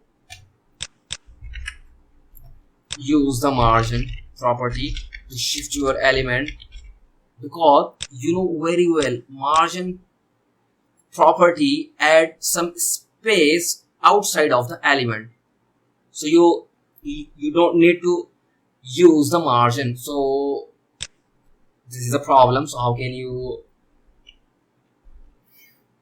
shift your element using position? So use the position property, and in this time I'm saying position relative. So now if you want to shift your element from left to right, so how can you do that? I'm saying right 0 pixel. It's not working. Why? We will discuss about this. Now I'm saying left 10 pixel. So as you can see, you are moving your element from left to right. Okay, this is the position relative property. Okay, this is the syntax, position relative. You can also use the left and you can also use the top 10 pixel. So you are moving, so as you can see, you are moving your element from top. You can also use the bottom property, bottom 10 pixel. So now as you can see, you are moving the element from bottom to top. Okay, you can also use the minus sign, minus. Okay, so now this is the position relative property. But what about the position fixed? So you know very well, if you have a website and you are adding chat systems like postdigitize.com. Wait for a few seconds. I am just going to show you one example so you can easily understand what is the position fixed property. So now as you can see, we have a chat system here. So if you are scrolling down your website, this element has the fixed property. Okay, how can you do that? For suppose I'm saying I'm adding many h1. I'm saying this is my text, this is my text, TXT. Okay, now I'm copying the element, pasting here, refresh the page. Okay, so now as you can see, this is the text and this is the your image, oh sorry, your div, and this is your scroll bar. Now I'm saying I'm going to position, I'm going to use a position and I'm going to set this div here. So how can you do that? I'm saying this is the div. You can also use the inspect element.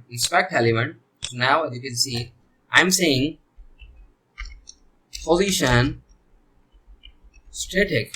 Okay, so now you can shift your element by using, for suppose I am saying right 0 pixels, but I'm saying top 0 pixel. Sorry, this is the position static, not static, fixed. We are talking about the fixed property. So now as you can see, you are shifting your element right 0 pixel. If I'm saying, where is the div?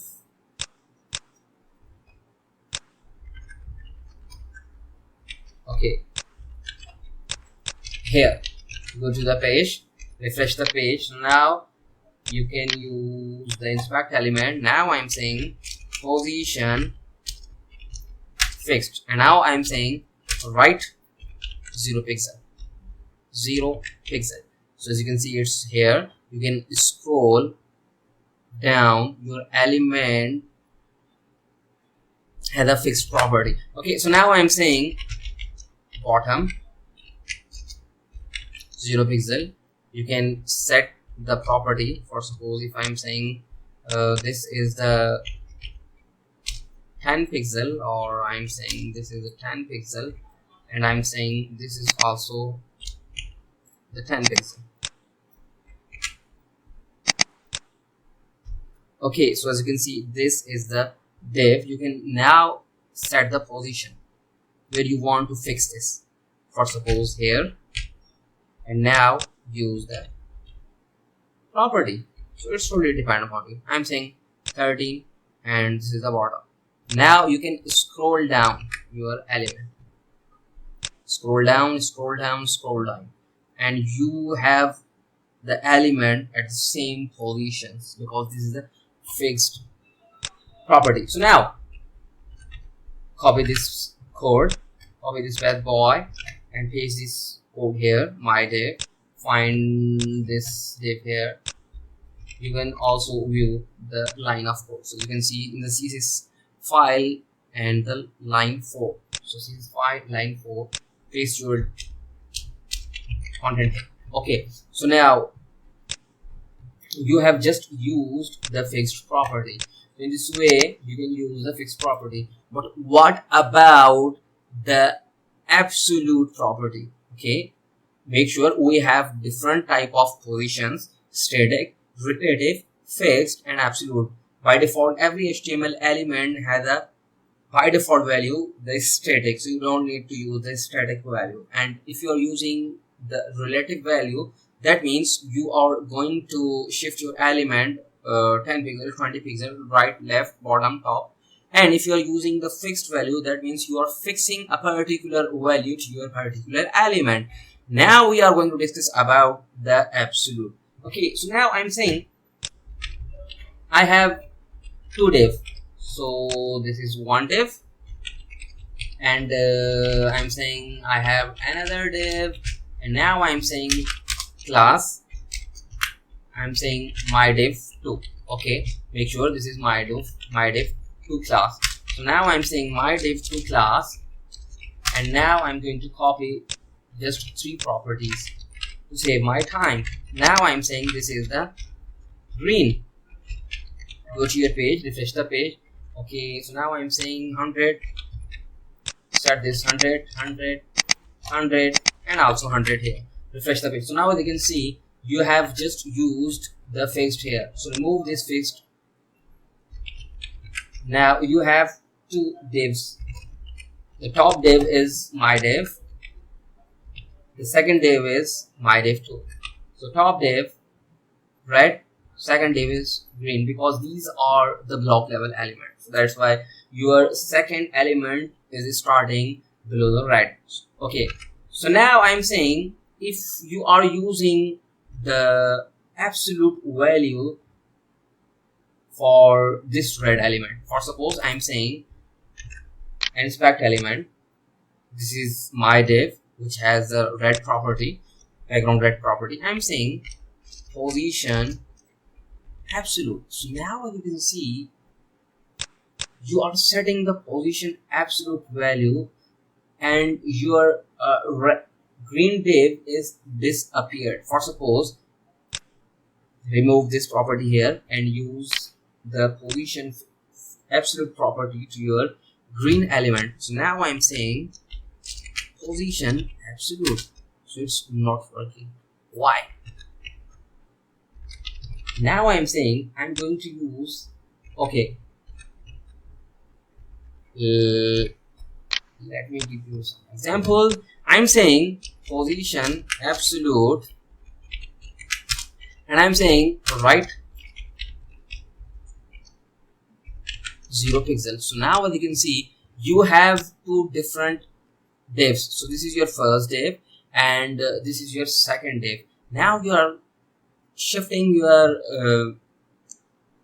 first div from left to right, but or suppose if you have child and parent relationship, this is the parent div and this is now the child div. Refresh the page. So now as you can see, your red div is disappeared. Why? Because you have added the okay, where is the position?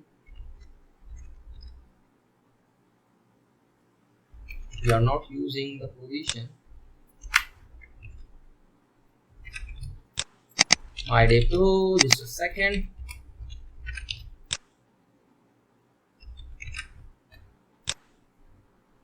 Okay, and let me check. So this is your first div and this is your second div.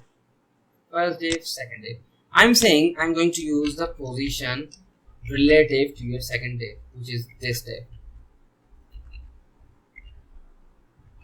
Because you have 200, if I'm saying height is 200, refresh the page, you are setting the 200. If I'm saying 100 and this is the 500 width, refresh the page. So now you can see you have your 500 width. Inside here you have your red div, so don't worry about it, these are here.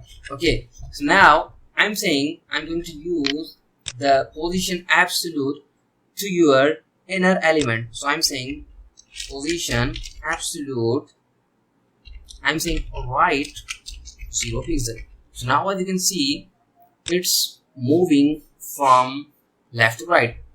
If you want to restrict the inner element, so how can you do that? Go to your parent element and use the position relative property. Position relative property here.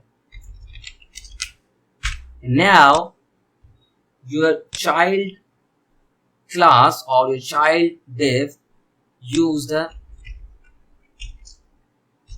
10 width height. As you can see, you have used a 10 width and 10 pixel height, and you are saying position absolute. Now if you are saying position absolute 0 and you are increasing like this, so as you can see, it's now moving inside your element. So just a second. So now okay, where is the position relative? Okay, position relative right, and this is a 0 pixel. So now as you can see, this is the 0 pixel for this one. If I'm saying bottom,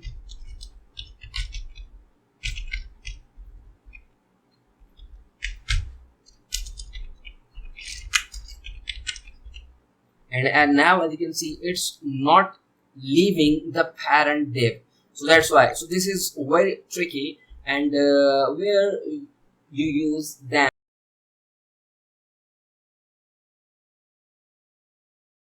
go to your page, remove this, refresh the page, you have your div here.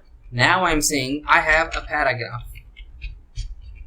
Now I'm saying that this is text is here, copy this bad boy text and paste this. Okay, so now you have a lot of text. So now as you can see, inside the div, remove Okay, so now as you can see, you have your div, and inside the div you have your text. So this is a huge text. So now you want to control this text. So you have your overflow property, which has the values visible, which is a by default value, hidden, scroll, and auto. We will discuss about the visible property, don't worry about it.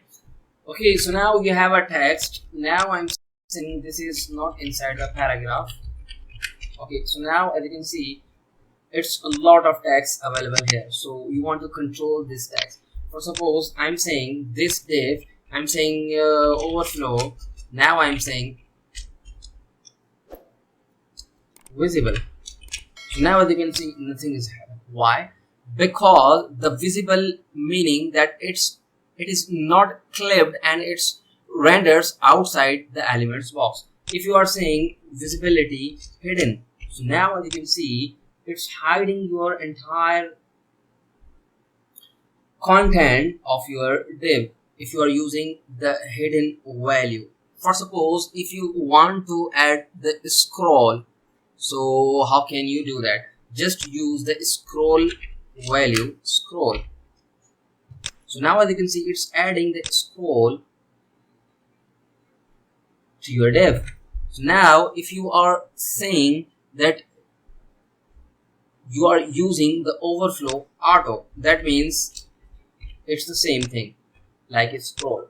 Okay, so now if you are using the overflow X and overflow Y, for suppose if you want to add the scroll, the x axis, so how can you do that? I'm saying overflow, as you can see, overflow X. So now scroll.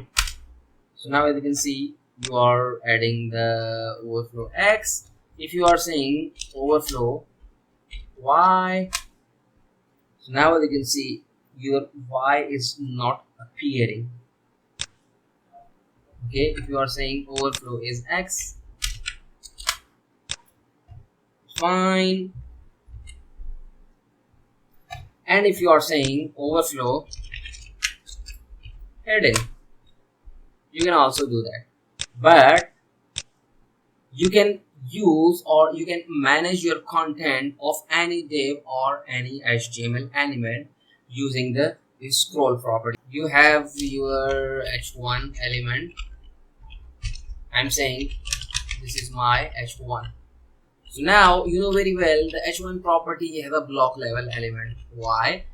As you can see, this is h1. Whenever you add another element, it's always start below this one.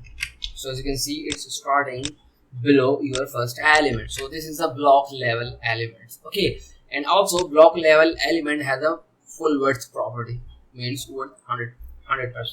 Okay, so now you also have the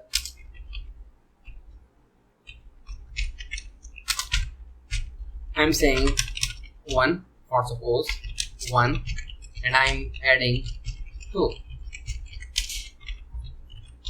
So now as you can see, it's starting, this is second span starting in the same line. So this is a block level element and this is the inline element. Okay, so now for suppose if you want to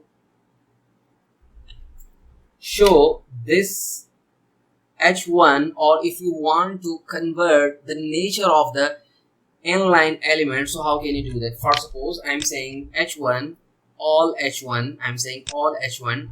Okay, or I have to say in my css property, and now I'm saying find all h1 and use the property display inline. Go to the page, refresh the page. So now as you can see, you are showing the I'm saying wait for a few seconds. This is the h2. So now this is the h1 and this is the h2. By default, the nature of the h1, the heading is the block level element. Now you are converting your block level element to inline element, and because it's showing in the same line. Okay, so now you can also use the property for, suppose I'm saying span, and now I'm saying display, sorry, now I'm saying display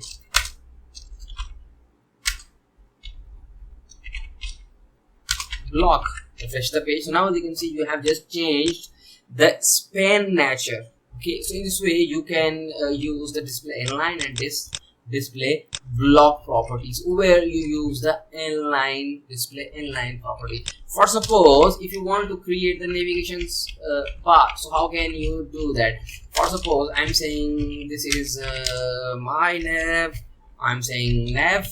Okay, now I'm defining the allies, and now I'm saying this is the anchor, sorry, this is the anchor, and this is the href, it's not going to anywhere. And now I'm saying this is the home. Now I'm copying this, control D, control D. Now I'm saying this is the about section, and now I'm saying this is the for suppose contact us section. Go to the page, refresh the page. So now as you can see, this LIs, because LI has the nature which is the block level element. So now call the nav, this is the nav. Now I'm saying find the nav, and inside the nav I have allies. Now I'm saying go to the page, refresh the page, inspect element. As you can see, ally, so this is your class which you have just created. Now I'm saying display inline. So now as you can see, you have just changed the property from block level element to inline element. So now I'm saying, and I'm using the padding 10 pixels. Okay, so if you are adding the background for suppose red or anything, it's totally depend upon you, but for now it's fine. So copy this, paste this inside your code. This is the h1, oh sorry, li. Okay, so now refresh the page. As you can see, you have just created the basic navigations bar. You can also use the UL for suppose I'm saying background color red. So this is the UL, you have the red property, and if you are adding the background for suppose green to your elements, and now I'm saying margin left 10 pixels or suppose 10 pixels, and I'm saying this is the, I'm removing the padding. So as you can see, it's fine. Copy this code and paste this code in your here, refresh the page. Fine. If you are saying that whenever someone hover over these elements, so you can also change the background color. So I'm saying copy this, paste this. Now I'm saying when someone hover over these elements, just change the background from green to my favorite olive. Refresh the page.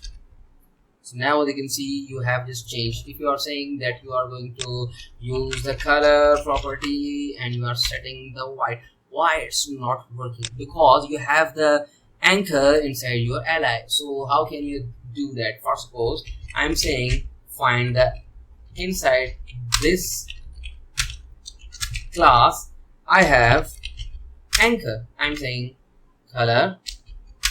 Now I'm saying white. Go to the page, refresh the page. So now you can see you have added the color white property. If you are adding the padding for suppose padding 2 pixel, you can also use the padding 2 pixel. So it's really depend upon you. For suppose if you want to align your image at your center page, or you can also align your things using the positioning, using the position property, and you can also use many techniques available in the CSS. For suppose now I'm saying that I have something, I have comment the code, so you can easily get the code. Now I'm saying if you want to align a div, so how can you do that? I'm saying this is the div, I'm saying class and my div 1, make sure, and I have some content inside the div. I'm saying my para here, and now you can call this div in your CSS file, call this div here. Now I'm saying that the properties are, I'm saying margin auto, and I'm saying the second property is border 2 pixel solid red. Okay, then go to the page, refresh the page. So now as you can see, it's showing you at the left align. So I'm saying the width is for suppose 50%.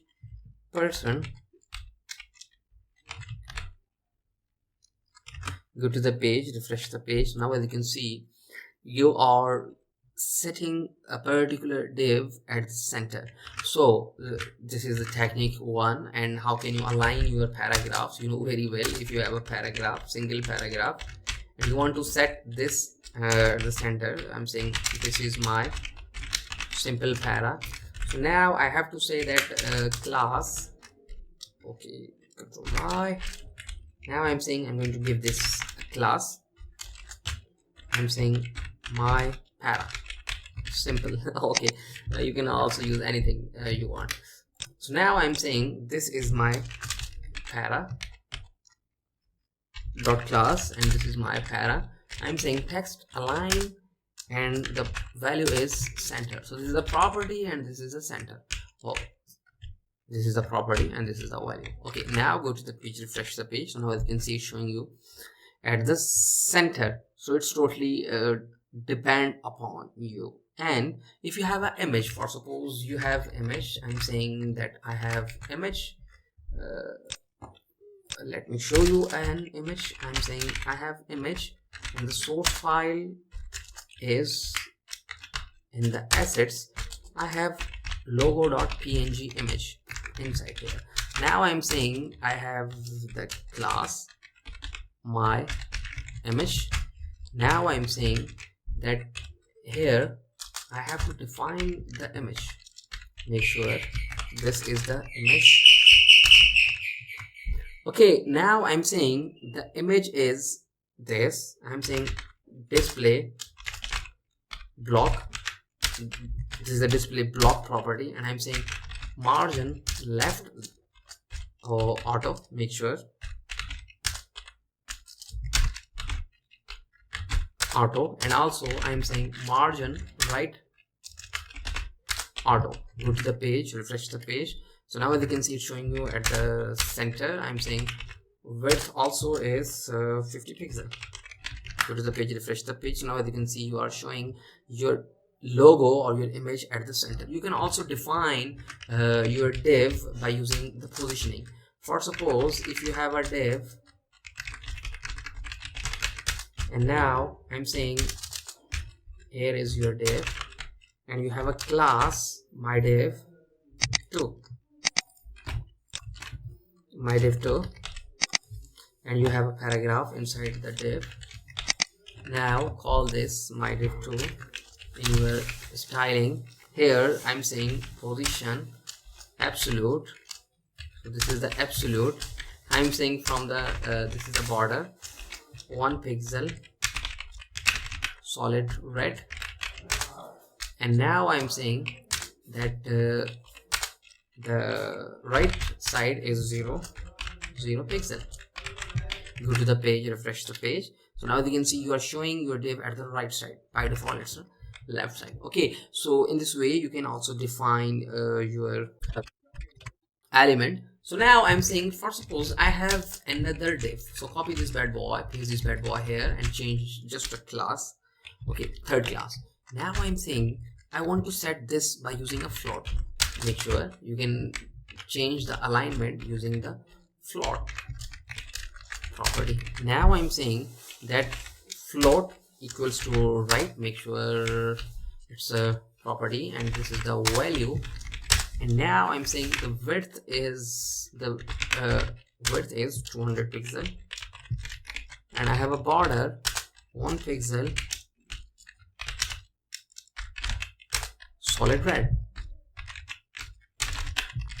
Make sure you can down the class. Okay, refresh the page. So now as you can see, you are showing at the right side. Make sure, because you are using the absolute class for this element, so that's why it's showing you like this. Okay, if I am going to add comment for this, refresh the page. Now as you can see, it's showing you at like this. Okay, now I'm going to use,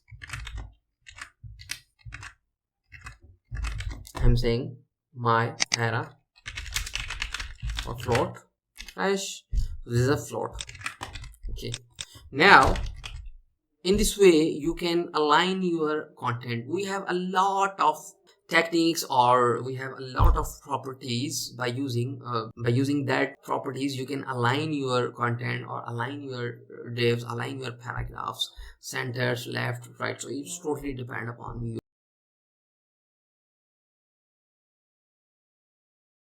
Basically, a pseudo class is used to define a special state of an element. So how? For suppose I'm going to comment this so you can easily get the code.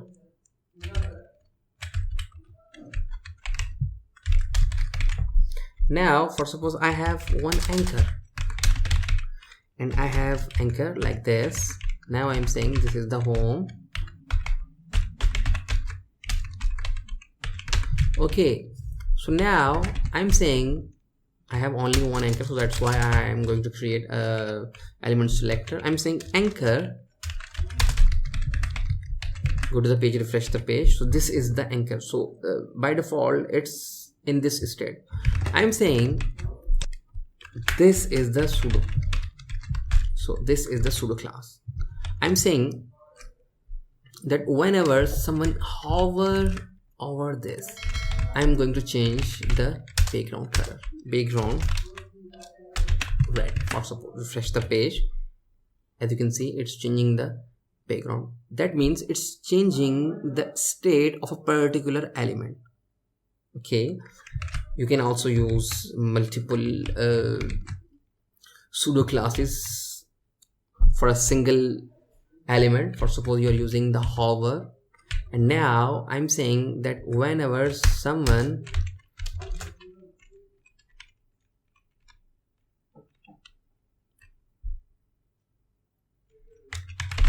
so this is the active, whenever someone active this element, I'm saying background green. So go to the page, refresh the page. As you can see, when you hover over the anchor, it's changing the state. When you click and hold on the anchor, so as you can see it's changing the state. So in this way you can use the pseudo classes. You can also use the hover, you can also use the active, you can also use the visited, and a lot of pseudo classes available here. For suppose you can also define, for suppose you have a div.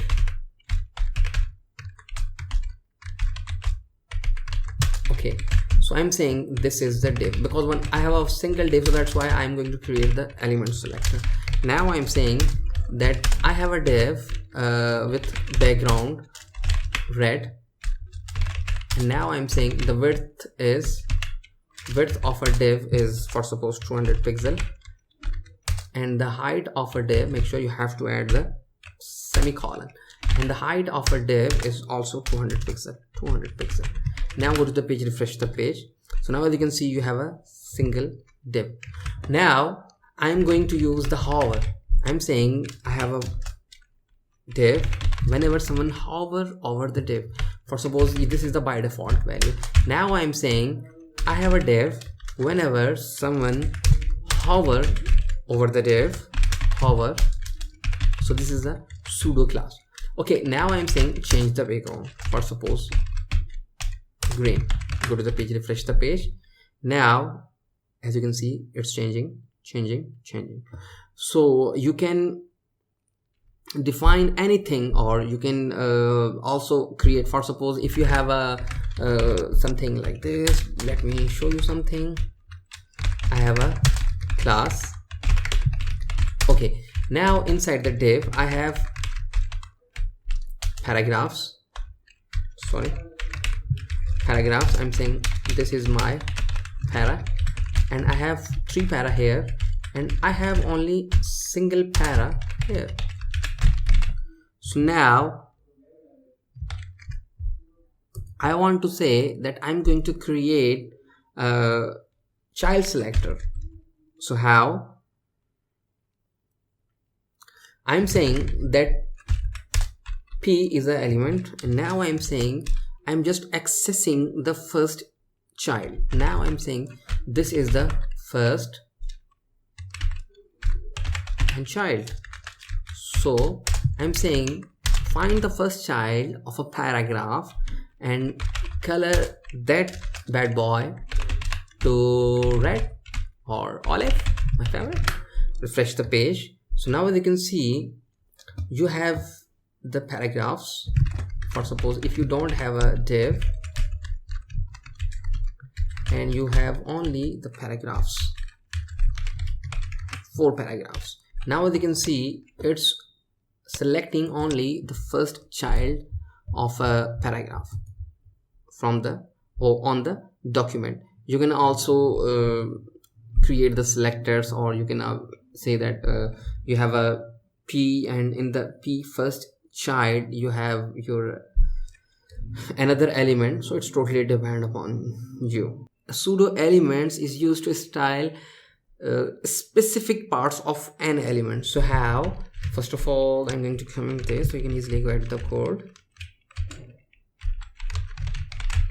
I'm saying I have some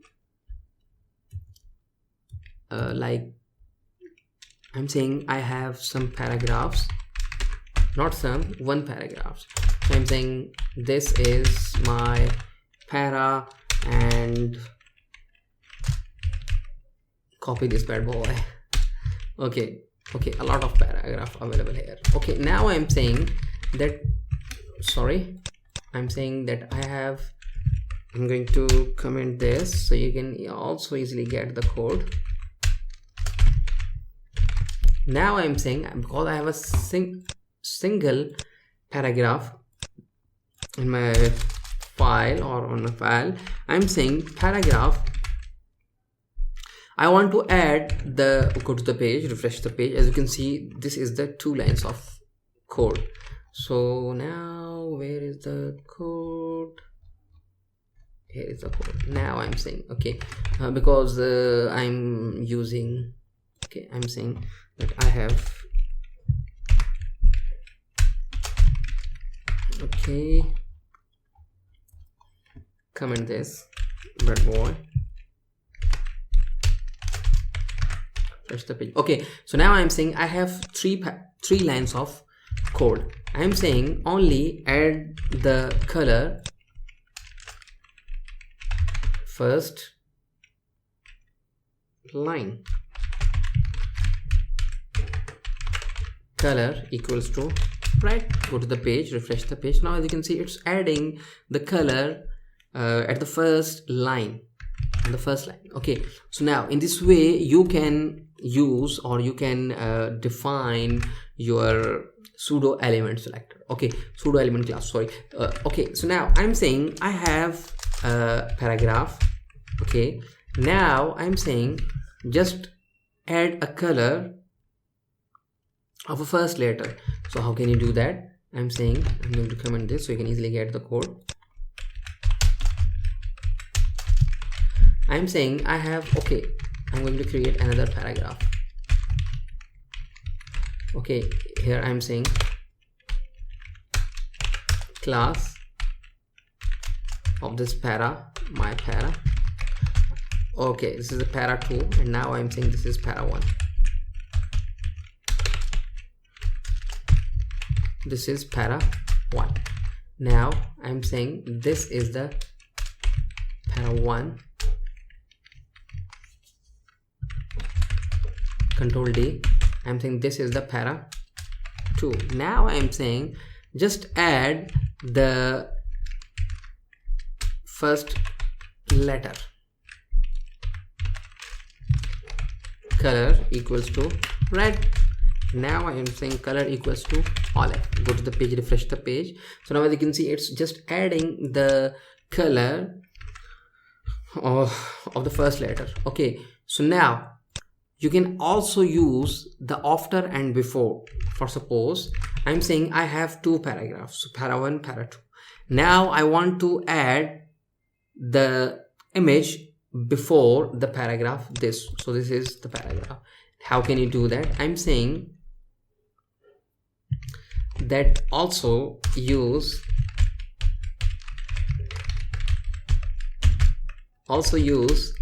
the before property to add a image. How? I'm saying the content is, make sure you have to use the URL to set your image. So I'm saying the image is logo.png. make sure, go to the page, refresh the page. So you have added the image here. I'm saying the width is 20 pixel. Go to the page, refresh the page. Okay, now I have to find some teeny image because width is not okay. Now I'm saying image 50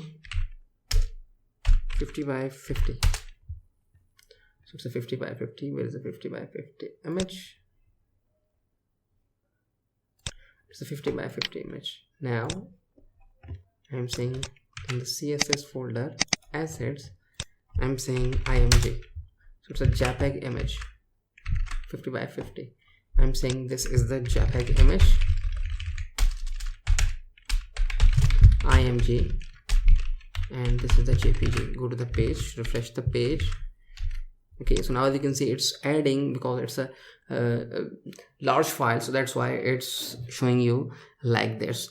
So opacity property specify the opacity of an element or transparency on a particular element. So how? Before doing this, I'm going to comment this so you can easily get the code.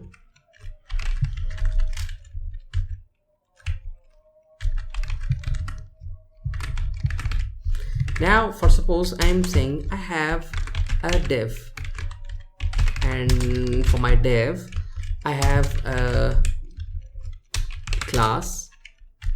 I'm saying my div.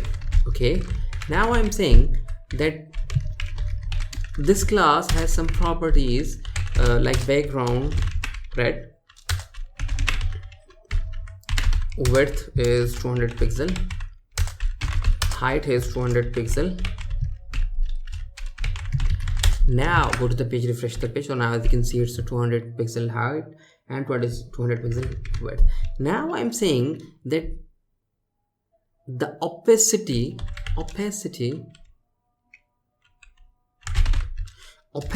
is 0.5.